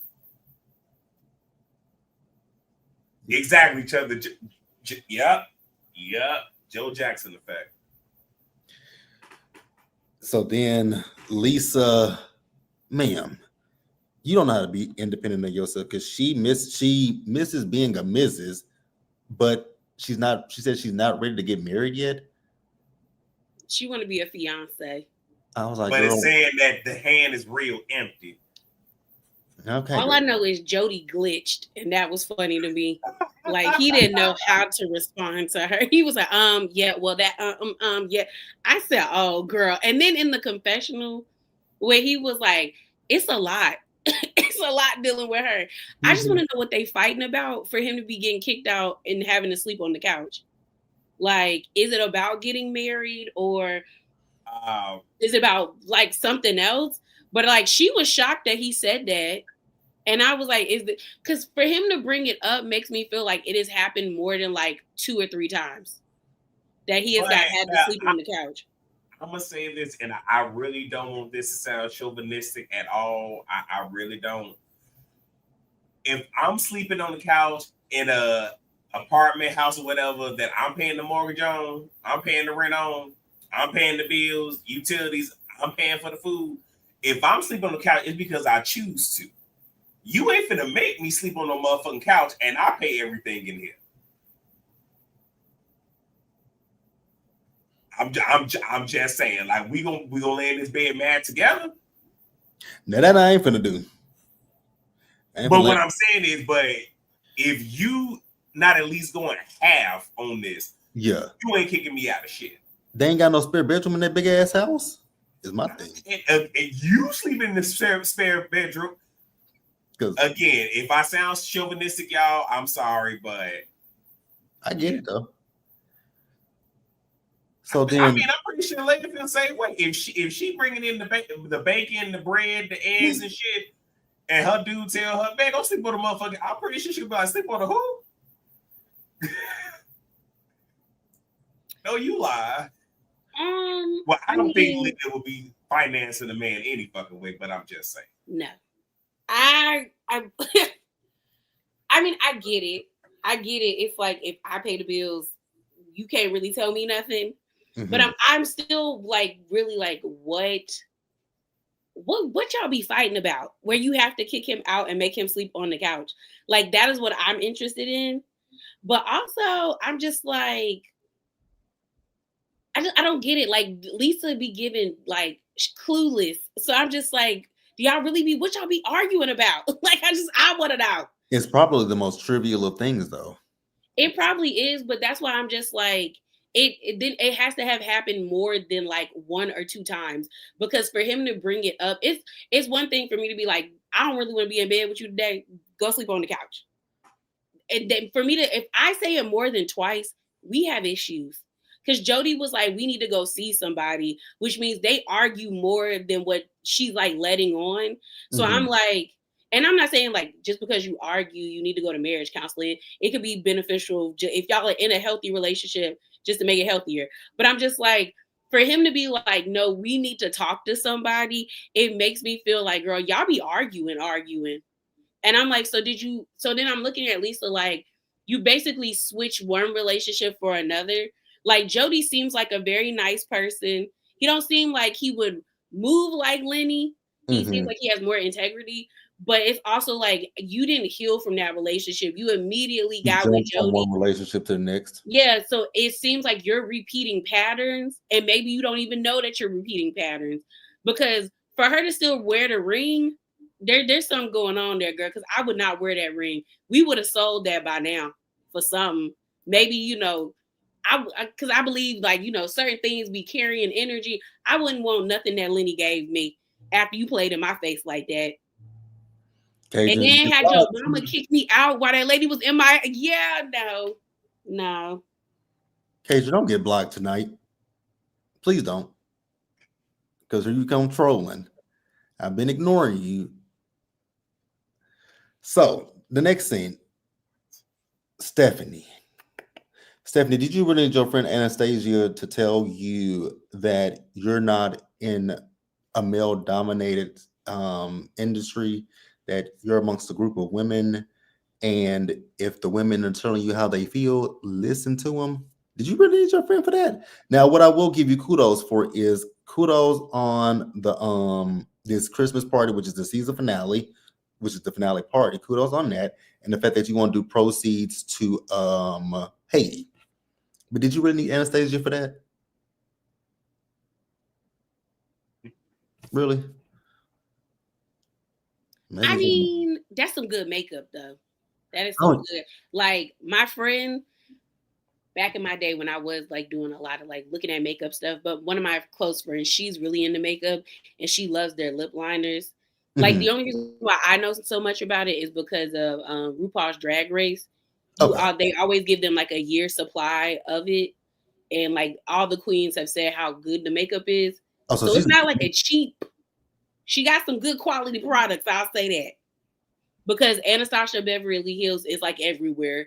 Well, I won't say like everywhere in the sense of like you can get it at like Sephora and Ulta, mm-hmm. but like it's across like the globe. Like she making money. Like Stephanie wasn't lying when she said that lady almost worth $1 billion.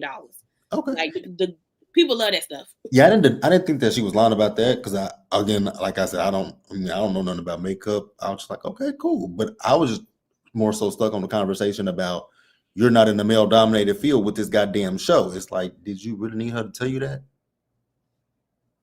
I think Stephanie just wants validation from some. Like, she admires Anastasia. Like, she really thinks she's like, she's a mogul.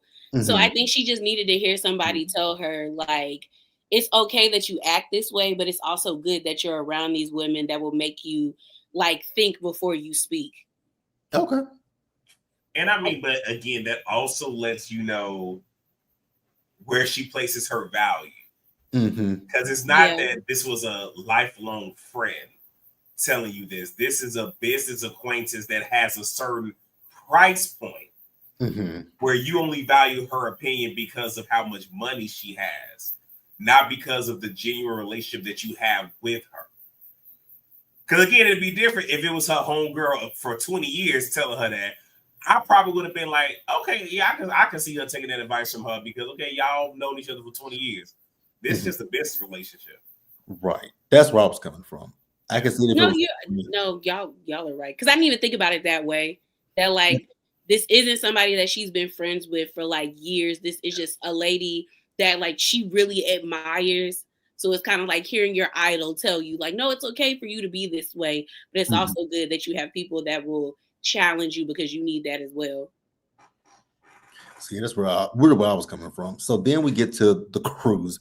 So the first thing that we happened on the cruise was Gertie is talking to Adriana about her birthday. Now I got where Adriana was coming from because let's be real, especially when women get older, society does cast women aside. I will say, in this day and age, it's gotten a lot better than what it was like maybe 20 years ago. Because, I mean, back in the 90s, 2000s, and all that kind of stuff, early 2000s, they would definitely cast a woman aside once you get to a certain age. Like movies, especially in Hollywood, they didn't cater to older women, but now it's more, we do see more stuff that's catered to women of a certain age as opposed to 20, 15, all that kind of stuff. So I got where Adriana was coming from. Y'all got anything that y'all want to say? It's hard to feel bad for her. Okay. As the woman on the panel right now, it's hard to feel bad for Adriana because you have an issue with your age, yet you had no problem again using it against Right. Marisol. I'll give you that. So it's like, okay, if you have hangups about your age, then why then use it as a dig against somebody that's a year or two younger than you? On top of that, Adriana is somebody that is definitely like male centered because when she's talking about the world treating her differently, she's talking about men treating her differently. Yeah. Like, well, I mean, but that's how the world is, unfortunately, where the world puts value on a woman's youth, and then on the flip side, puts value on a man's pockets. That's true, but I'm also like, Adriana is old enough to understand that, like, girl, and maybe it's just because of my generation and like my group of friends. I don't really we don't care what these men got to say. We don't like. It's either like my opinion, I like the whole like decentering men thing is real, like it's real. And it's like if Adriana is supposed to be this lady who is so worldly and cultured, I expect you at a certain point to realize that your value should not be in your looks. I also understand that Adriana is a lady of a particular age, and it comes from the fact that her life. Say that again. And generation. Yeah. Oh, and generation.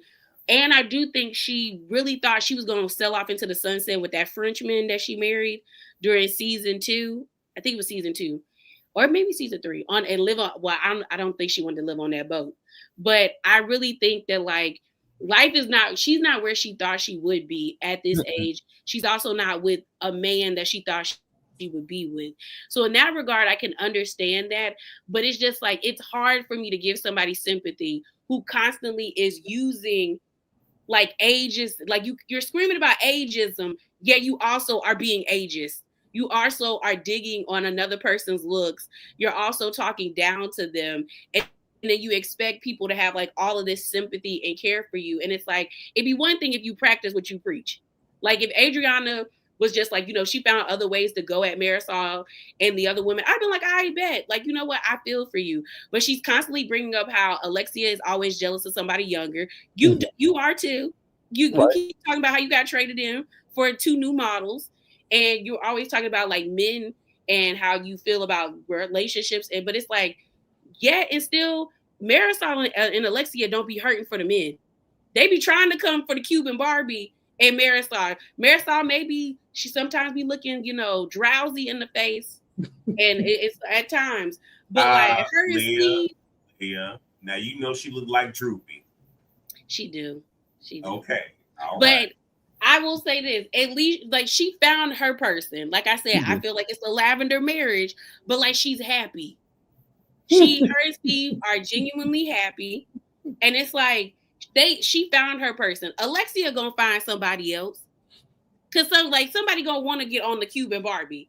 And I feel like Adriana could find somebody else as well. That's why when they did Love Hotel, I don't understand why they put Shannon, Shannon, Ashley, or what's her name? Giselle. Yeah, on that show. It should have been Luann, Alexia. It went because I don't know if Alexia was on. She wouldn't have went on there because of Todd. No, but it should have been Alexia.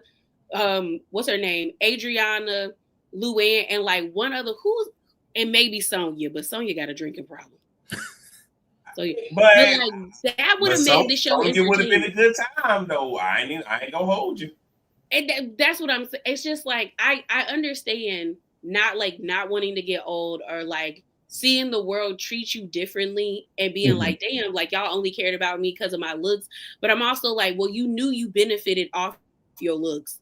So it's like at some point as you get older, you start to see the world shift. Then we need to start putting value in other things other than our looks. Because who stops celebrating their birthday at 40? Like, girl, if you don't get lit, because you do have some people where it's not that they don't celebrate their birthdays, they don't celebrate the aging of it. Whereas, yes, this is my birthday, but let's just keep the numbers off of it. Because some people feels that does more to the psyche and the blah blah blah and all that. All I know is once you stop celebrating birthdays, you in the ground. So I would just be lit. Like are you 60? Yeah. She looked good at 60 years old. Well, I think she turns 59 on this episode, on the next episode. But like she looked good. She got a music career at 59. Like, girl, you on TV. Yeah. You have things to be grateful for. I mean, it's all perspective. I mean, because hell, I have a different thing for each decade. I mean, I'm into my dirty 30. I'm about to get into my filthy 40s. Then it's gonna be my frisky 50s. Then my sexy, 60s. That's what it should. But that's what it should be. Like, you should be happy. Gonna be, maybe slutty 70s. Yeah, slutty. Not slutty 70s. Not slutty 70s. But I mean, old people do be freaky frogs. The fact that chlamydia be running rampant at the nursing home is wild. You gotta get in. It's wild to me. But yeah, I be wanting, like, that's the thing. I be wanting to like Adriana, but then she always does stuff that just be making me like, no, Adriana, not. But I will say I appreciate her being a friend of. Like, I think she gives us enough to where friend of works. Same thing with Marisol. Friend of works for you. I think that's why Miami works, is because they got everybody like firing on all cylinders. Like the friends of deliver, the ladies deliver. Like if we could have every franchise where they actually get friends of who know, like, you're a friend of, you're not moving from this spot. We gonna pay you some good money. Just, play your position. I think we wouldn't have people being like, I mean, we still would have people being thirsty, but it wouldn't be reeking of like desperation. Like I am excited to see Brittany on SLC because I know she gonna give it to me. She gonna have me laughing. But like, I don't ever want Brittany to become a full-time housewife. Her as a friend of is great because she give me just enough cringy material to laugh at. Because I feel like she would do too much. But like, if we could get Brittany's, Marisol's, Adriana's, and Kiki's on other franchises, it'd be up. I'd be happy. Like with Atlanta, like Marlo was great as a friend of. Yes. It was because it's like we care just enough about your life without you having to do too much. But now that you got promoted, now it seems like you're giving. Because everything we got was so unbelievable. Even some of the outbursts where it's just like, this isn't. And then you're picking fights because you want to stay. And it's like, But as a friend of, Marla was the shit. So I think I get what you're saying, whereas some people just deserve to stay in a certain lane, not saying that. And again, what's wrong with, I ain't got to tell y'all a whole lot. I can show up to scenes. I can eat some free food. I can go on the cash trip, throw a little shade, do a little bit of this, cuss you the fuck out, and get paid decent. And I ain't got to, and I don't have to expose all the skeletons in my closet. Cynthia Bailey. Yeah, I agree. So then we're still on the boat. So we see Marisol suite. That was a nice ass suite. So the ladies split up for dinner. What I will say is, once again, if I have to hear about Lisa and Larsa, I'm gonna scream because I'm so sick of hearing about those two. I'm tired of it. So then Stephanie went to Marisol's room and she wants to have a conversation with Marisol about, once again, them not going on that plane. So she said, "Well, I feel like you guys were a safe space." I said, "Why?" But again, that She just don't have goes. friends. She don't know what a safe space is because she don't have no friends. I'm sitting there like, how did you feel that they were a safe space, ma'am? You ain't got along with Alexia for weeks at this point, but that you feel like they were a safe space. I was like, okay, well, Stephanie, you feel that they were a safe space, cool. So Marisol said that she didn't want to go because of, with Alexia. She says Alexia didn't have a good day the day before, so she told Alexia, "Well, I don't want to go because of this, but you didn't have a good day, so She then suggested that she stayed with her. So then Stephanie said, "Well, that's not what Julia said to me." I said, "No, Julia told you the truth that they felt like you were using your plane to, basically throw it in their face." And she said, "Yeah, that's kind of that is what it was." And I'm so exactly. So Stephanie, you're just doing the most. So now Stephanie feels like somebody who does she feel jealous of her? Is it Marisol? I'm like, ma'am, nobody is jealous of you. No one is jealous of you. That's weird, but she's weird. Jealousy, I don't get it. No one, I can see it if someone asked you to use your private jet, you offered it to the ladies. So how's somebody jealous of you? But that's my 2 cents. So y'all, I'll leave it to y'all too.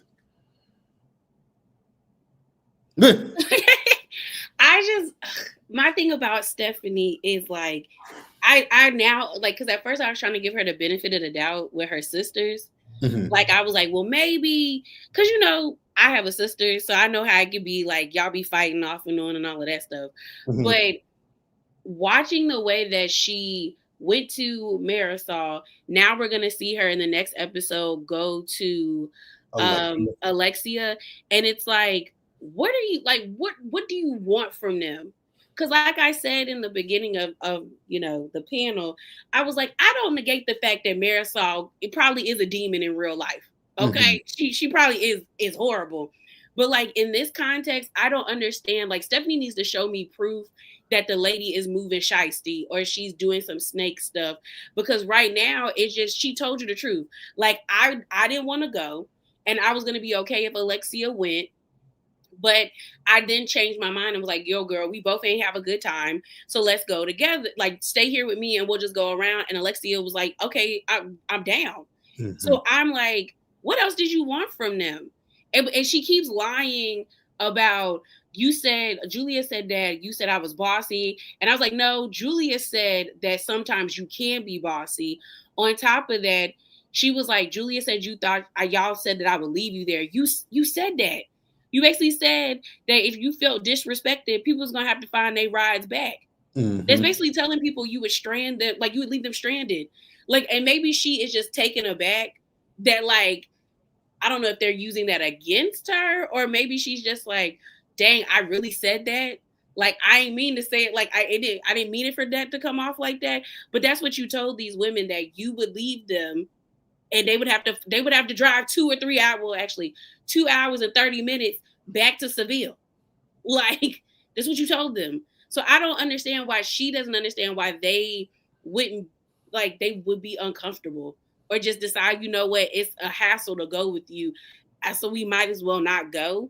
Mm-hmm. But her saying that she thought they were her safe space, like I said, she don't got friends, because there's no way I just met these women that I would think this was a safe space. Like y'all said, she been arguing with Alexia.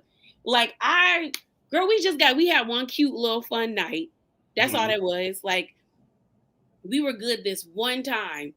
But to act like these were like, that's how you, like I said, that's just how you know she ain't got no friends. Because to just automatically assume that like because y'all were laughing and giggling, that like you were in a safe space, safe. And I think like that's why I say I think she really wants to be friends with Alexia and Marisol. And that's why it bothered her the most that they didn't come. Because if it was truly about Julia, you wouldn't care that they didn't come. Because Julia is here, and that's the reason why you offered the plane. So the fact that she is harping on them not coming, it just shows that like, girl, you really just wanted to flex on them, or at least you wanted them to be like impressed by your plane because they were originally supposed to get on that plane with you while flying to Spain, and they decided it's a no-go. So yeah, Stephanie, girl, we gotta go to therapy. We gotta go. We gotta find because I think she thinks it's a flex that she don't have no friends. Because like to throw that out there, I'd be like, then you the problem. Because everybody got friends. Like, why do you not have friends? I mean, but you can also tell she doesn't have friends because I can't speak for nobody else, but if I see you coming at my best friend out the side of your motherfucking neck, I don't give a fuck if my friend is gonna let bygones be bygones. I ain't that motherfucking friend because I'm a side of your ass from that point on. It's gonna be like, yeah, no, because you remember that one time, I'm just so the fact that you thought that, oh, okay, I'm cool with Alexia. You thought you was gonna be cool with Marisol too? Nah. She ain't got no friends. She don't. That's because I don't get because also I be feeling like Alexia be throwing Marisol under the bus because I saw the clip. But I'm just also just kind of like, why? Like, I just feel like you beefing with Marisol because you can't take Alexia. But I'm like, girl, also you can't take Marisol either. like you, and low key, it's worse. But and maybe it's just because, like you said, it's a Capricorn in us. But it's worse because if I am trying to be nice to you, or I let you know off rip, like, no, I like you, we cool, like we good, and you then cause a problem with me, oh, then I'm gonna be nasty. Like, because I just told you, girl, we cool. I like you. Like, my bad that I hurt your feelings. Like, that's not what we was trying to do. And now I'm some jealous demon. Oh yeah, like I'm going like I'm gonna show be you a demon. Yeah, I'm gonna be a demon. Like then you're gonna know not to mess with me again. So I'm just like, and based off of the super trailer, the mid-season trailer, the way that Marisol laughed in her face, when she was like, "Oh, I'm manipulative," I said, "Oh, girl, you messing with that lady old, and her parents been in Miami." Like they was in Miami before Miami became Miami. She know where bodies are buried, girl. Like I would not be like, why are you messing with Marisol's crazy ass? But I also feel like her mother had a witchy aura to her. Yes, which means that roots on people. They was putting roots on people. I'm not saying Bruce, but what I'm saying is she was real close to her. I remember how she was like, yeah, because my mom had a way with it, and Bravo showed that beautiful being footage. So that lets me know that, yeah, you probably don't want to with Marisol. And again, she probably not gonna do nothing directly, but that spiritual get back. It ain't that pretty. Mama Elsa in the atmosphere. She in the ether. You better leave that lady alone.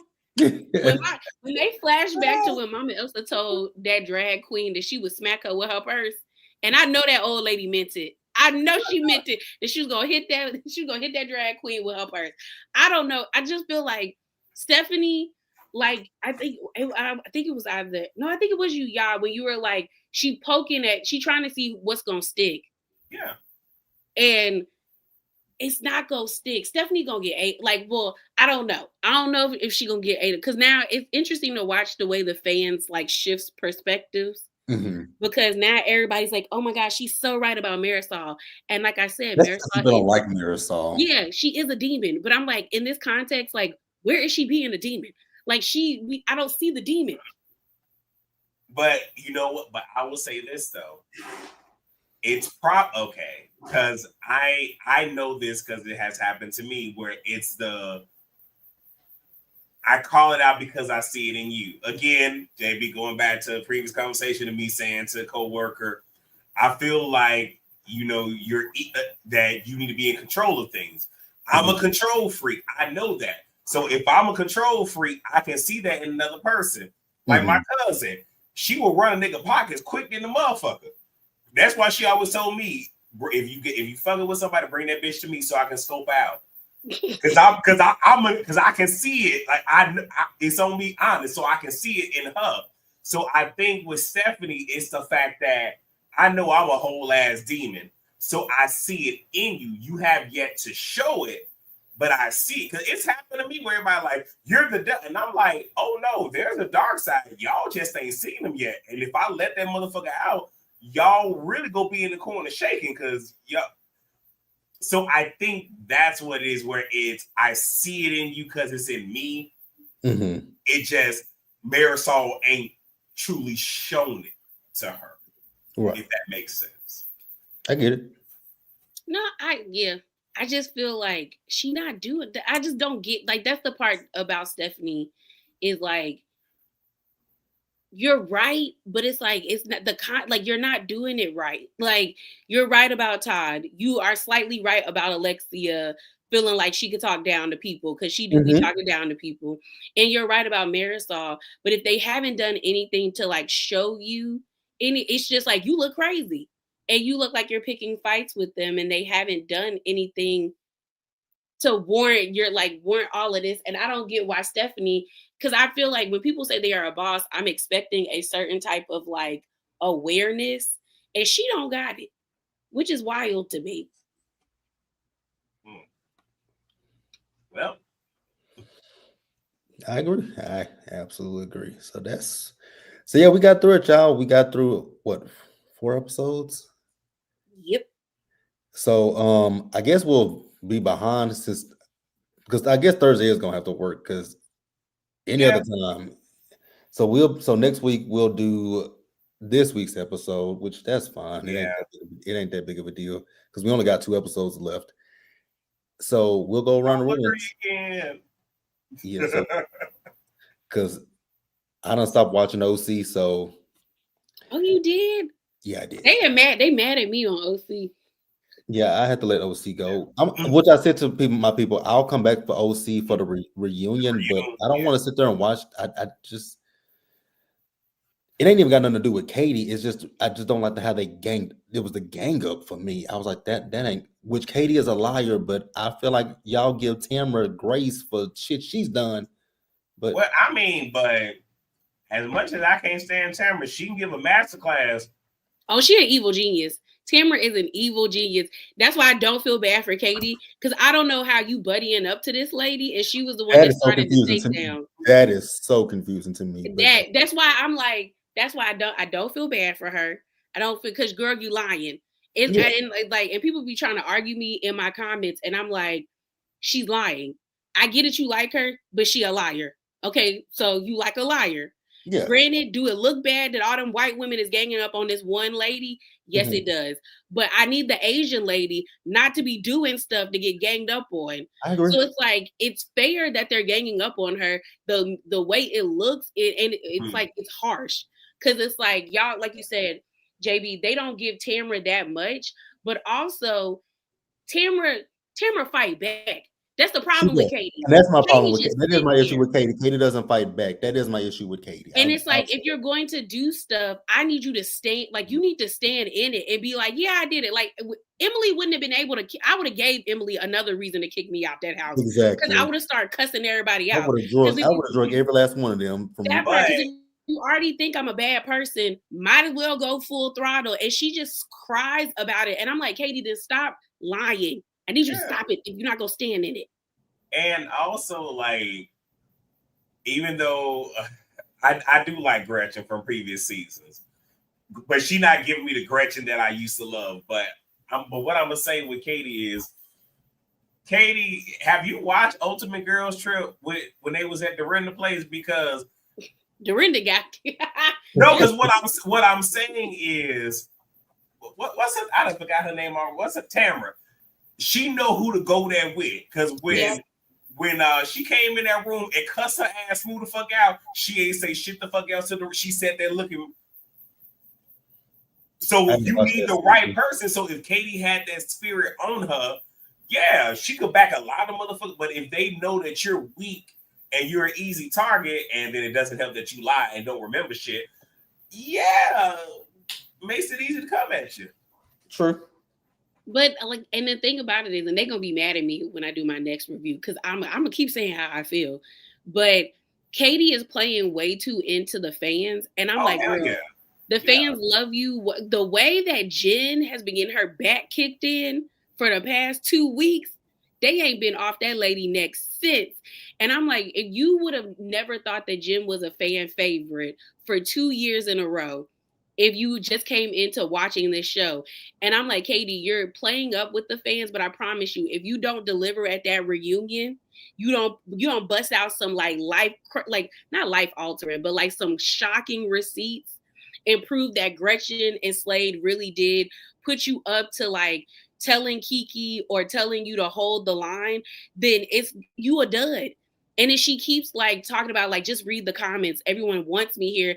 And I'm like, girl, that's the quickest way to get you off the show because the fans are fickle. Like they could like you this season and the next season, like someone pointed out on Twitter, the girls are going to be fake nice to you. You don't really have a personality. You're going to fade into the background and then people going to want you kicked off the show because you boring. Yeah. So I just, it's, and then like, when I tell you they've been fighting in my comments because they do not like the fact, this one lady got in my comments, it was like, y'all aren't going to make us forget Naked Wasted. And I'm like, nobody wants y'all to forget Naked Wasted. We all know what Tamara did was horrible. But like, we know it was horrible. If Gretchen isn't going to break, because they glance over, if Gretchen ain't finna bring it up, what can we say? That's what I'm saying. I was like, Gretchen became friends with her after that situation. She went to Tamara's wedding.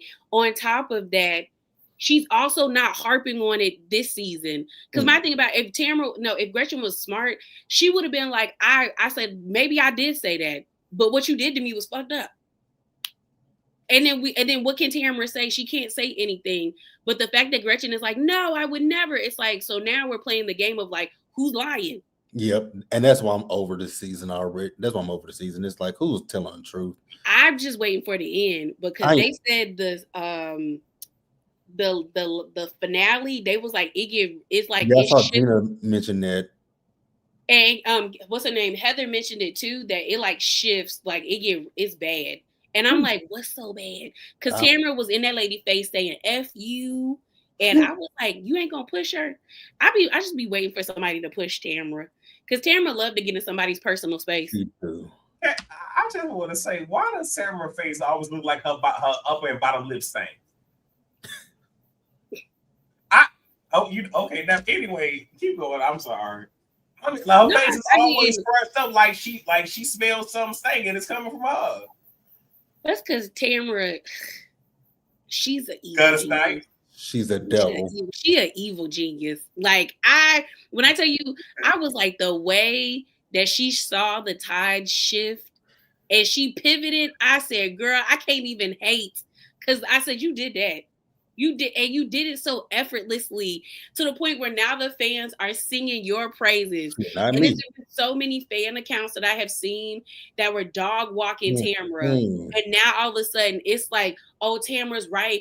Gretchen is a liar. Everything she said about Jen was right. I said, oh my God. I see Tamara Judge for who she is.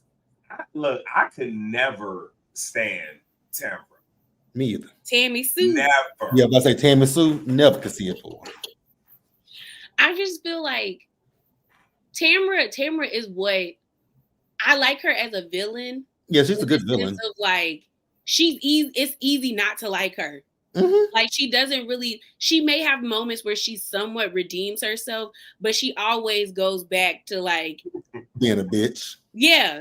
Because even when she was coming at Shannon last season, I was with her. Like, girl, you almost ran your car into somebody's house. You got lucky them people didn't get killed and they weren't sitting in their den. Like that cement wall stopped you from going into their house. And you acting like you can drink. Like, at least I'll give Miss Karen Huger this. Karen did not let us see her drink a lick of liquor that last season. Okay. At least she was just like, I'm not gonna be drinking. Like Shannon was like, no, I can have a drink. And I'm like, Shannon. Karen's Miss different Shannon. delusional though. She is. She is. And I'm trying to figure out what they're gonna do for season 20. Because everyone's hoping that they bring back Joe or Vicky. Vicky said no. No, Vicky said she'll come back. She just didn't want Megan King Edmonds on. But I think they're going to be hard pressed to bring Vicky back because of a little documentary Cynthia did. Cynthia didn't say nothing bad, but when she pretty much called out production when her mother passed, and pretty much was saying that they had known for a while that her mother had transitioned, her daughter was trying to get in contact, and it was a whole thing of them blocking that just so it could happen on camera. And she felt like they used, and here's the thing, all of that might very well be true, but we know how production get, where you call them out on certain shit, they don't really want to work with you. They don't like it. They don't. But I think everybody, they definitely have to give Vicky like a cameo because she the OG from the OC. Like, and y'all are coming up on the 20th season. Yeah. Like, we have to at least see her in one episode. Like, and even people that don't really watch OC, I think would tune in just for like, oh wow, like this has been on for 20 years for those type of purposes. But like, everyone's trying to figure out who they gonna bring back because Joe exposed Gretchen and Jen. Yeah, I saw that. And I was like, girl, I said, okay, Joe, I was like, okay, I didn't expect that from her, so I was like, all right. And then you do have Vicky and Tamara kind of being in a good place, but Vicky be on the outs with Shannon right now. So it's like there's things that can be like set up for next season, but I think it all depends on the reunion. Like, they have to give us like a good reunion. And that's what I'm saying. Katie got to deliver. Because if she don't deliver, I see the tides changing. And I do. And I'm just like, girl, she is not as great as y'all are acting. Like, y'all are giving her too much fanfare. And I'm just like, she ain't done nothing. She a confessional gangster. Because she don't never had that much bass in her voice when she get confronted. I agree. But yeah, that's so. What y'all got coming up? So we'll start with you, Leah. Real Housewives of Orange County, Miami, and I might talk about the update on Chimp Crazy, Old Girl with the Jail. That's if you need a good documentary on HBO Max, watch Chimp Crazy about Miss Tanya Haddox. It's basically the same producers of Tiger King. They did this one. Okay, I'll check it out. Yeah. It looks like October is going to be a little bit busy for me because in the same week you have Potomac coming out that Sunday, that following Friday, the Braxtons season 2, which I just want to see Tony cuss Tamar the fuck out. I want to know what that. Did you see the trailer where she knocked over the glass at the table? No, I didn't see. I just saw a clip. Is the trailer you need to see the new trailer. They dropped a new trailer, and when they're sitting at the round table, she it's not Tony. Tamar knocks a glass over towards Tawanda, and then they don't. And then and then her and Trina are like, production got to get in between them because Tamar's like, don't touch me, and Trina said, girl, don't touch me, and I said, oh, not y'all about to fight. So the spirit Tracy is just hitting all of them because that ain't nothing but Tracy. Yes. Yes. Then also the following week, on the 16th of October, Pokemon Legends ZA come out. So I plan on not necessarily streaming, but doing content for that. I haven't done gaming content since I forget what the last damn game. It don't even matter. We're gonna have some gaming content, so that'll pretty much be all of October. I'll probably end that month with gameplay for Pokemon, but then from there it's just gonna be Real Housewives of Potomac, the Whether You Like It or Not panel Potomac edition, the Braxtons, and if by any chance we decide to come back with this group or others for Salt Wives, maybe, I don't know, but that's what I have. I normally say remarks complete, but I mean, I actually do have stuff on the horizon. Okay. So for me, y'all know Salt Lake City premieres next Tuesday, Wednesday, whatever day. Salt Lake City. Then y'all know Reasonable Doubt returns. So I'm excited for season 3 of Reasonable Doubt. Then y'all know October, Potomac comes back. The Braxtons. Hopefully this season is much better than season 1, because season 1 I was so drained. I didn't watch season 1 because I didn't like them exploiting Tracy. I didn't watch season 1. I watched like maybe 1 or 2 episodes, but I did feel like I didn't feel like they exploited her, but then again, I'm just saying because she wasn't there. Like it just felt like weird watching the show and not seeing her. So I was just like, yeah. But I don't know. I might watch because I want to see what happened at the end of the dinner, because they was yelling at each other. I said somebody gonna put hands on somebody. Yeah, I'm waiting. I am waiting. And then y'all know I'm gonna try. I'm thinking about it. I'm not sold on Bell Collective, but y'all know. I forgot about them too. I forgot about Bell Collective comes back this in October, so we'll consider Bell Collective. And then y'all know my favorite scripted show is back on October 1st, Abbott Elementary. Oh, I love that show. So we'll be back with reviews for Abbott. So I'm so excited for Abbott.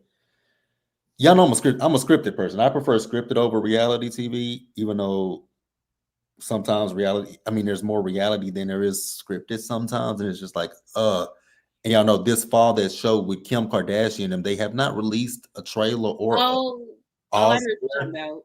They haven't released a date for it yet, but they keep saying it's fall 2025, and I'm going to review that show. So that's what I got coming up. And if the group, if anybody in the group decides that we want to do Salt Lake City panel, I'll be here for it. But that's it, you guys. So we appreciate y'all for coming. And like I said earlier, we'll be back next week. So for the remainder of the season, we'll just be a Thursday behind. Yeah. Because that's the easiest way. Because who told Bravo to move this to a Thursday? I do not know, but that's how we'll work it going forward. They always do Miami dirty. They do. Because they did this. I think they did this last season as well. They need to go back to putting it on. It can go back to Peacock. It could. Speaking of which, I know I just saw earlier. Even if not, why didn't after Atlanta? Atlanta. Like, why didn't they just put it on Sunday?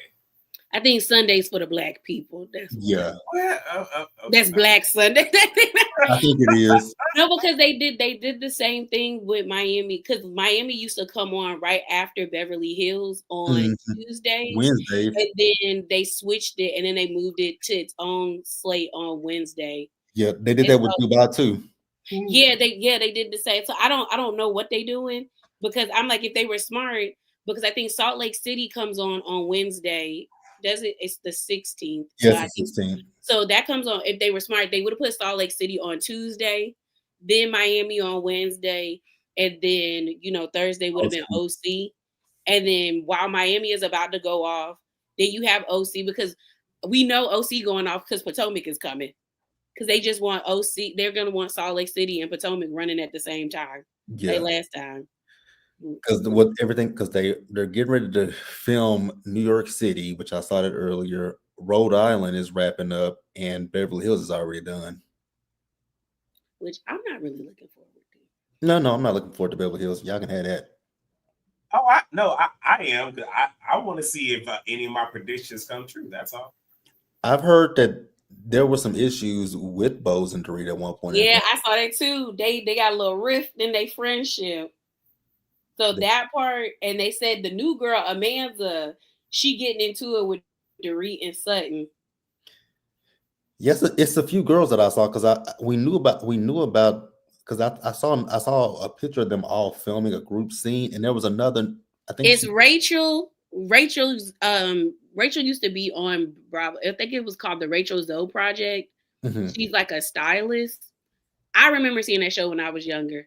But she is getting a divorce from her husband now, but she's back on Bravo. It says that like she's really good, cool with Dorit and like one other person. Um, and then the Amanda girl, low key, the people say she a scammer. So I don't know that because she is like supposed to be like a I don't think she does MLMs, but it's like she teaches courses on how to like live, like gain wealth. Oh, And girl, nope. so she's called, I think, the Money Queen. I think Oh that's no, her handle I is think like the Money Queen. But her name is Amanda Francis. okay. But Yeah, she is going to be on there. And like I did see her when they were on their trip, their cash trip. I think I saw her walking with them when they were like walking through whatever town they were in. But yeah, they saying she fighting with Dorit and Sutton. y'all can So have Beverly Hills this season. It's going to be a no for me. So sorry to say that to the people, but yeah, that's going to be a hell to the end to the O for me. But that's all we got, y'all.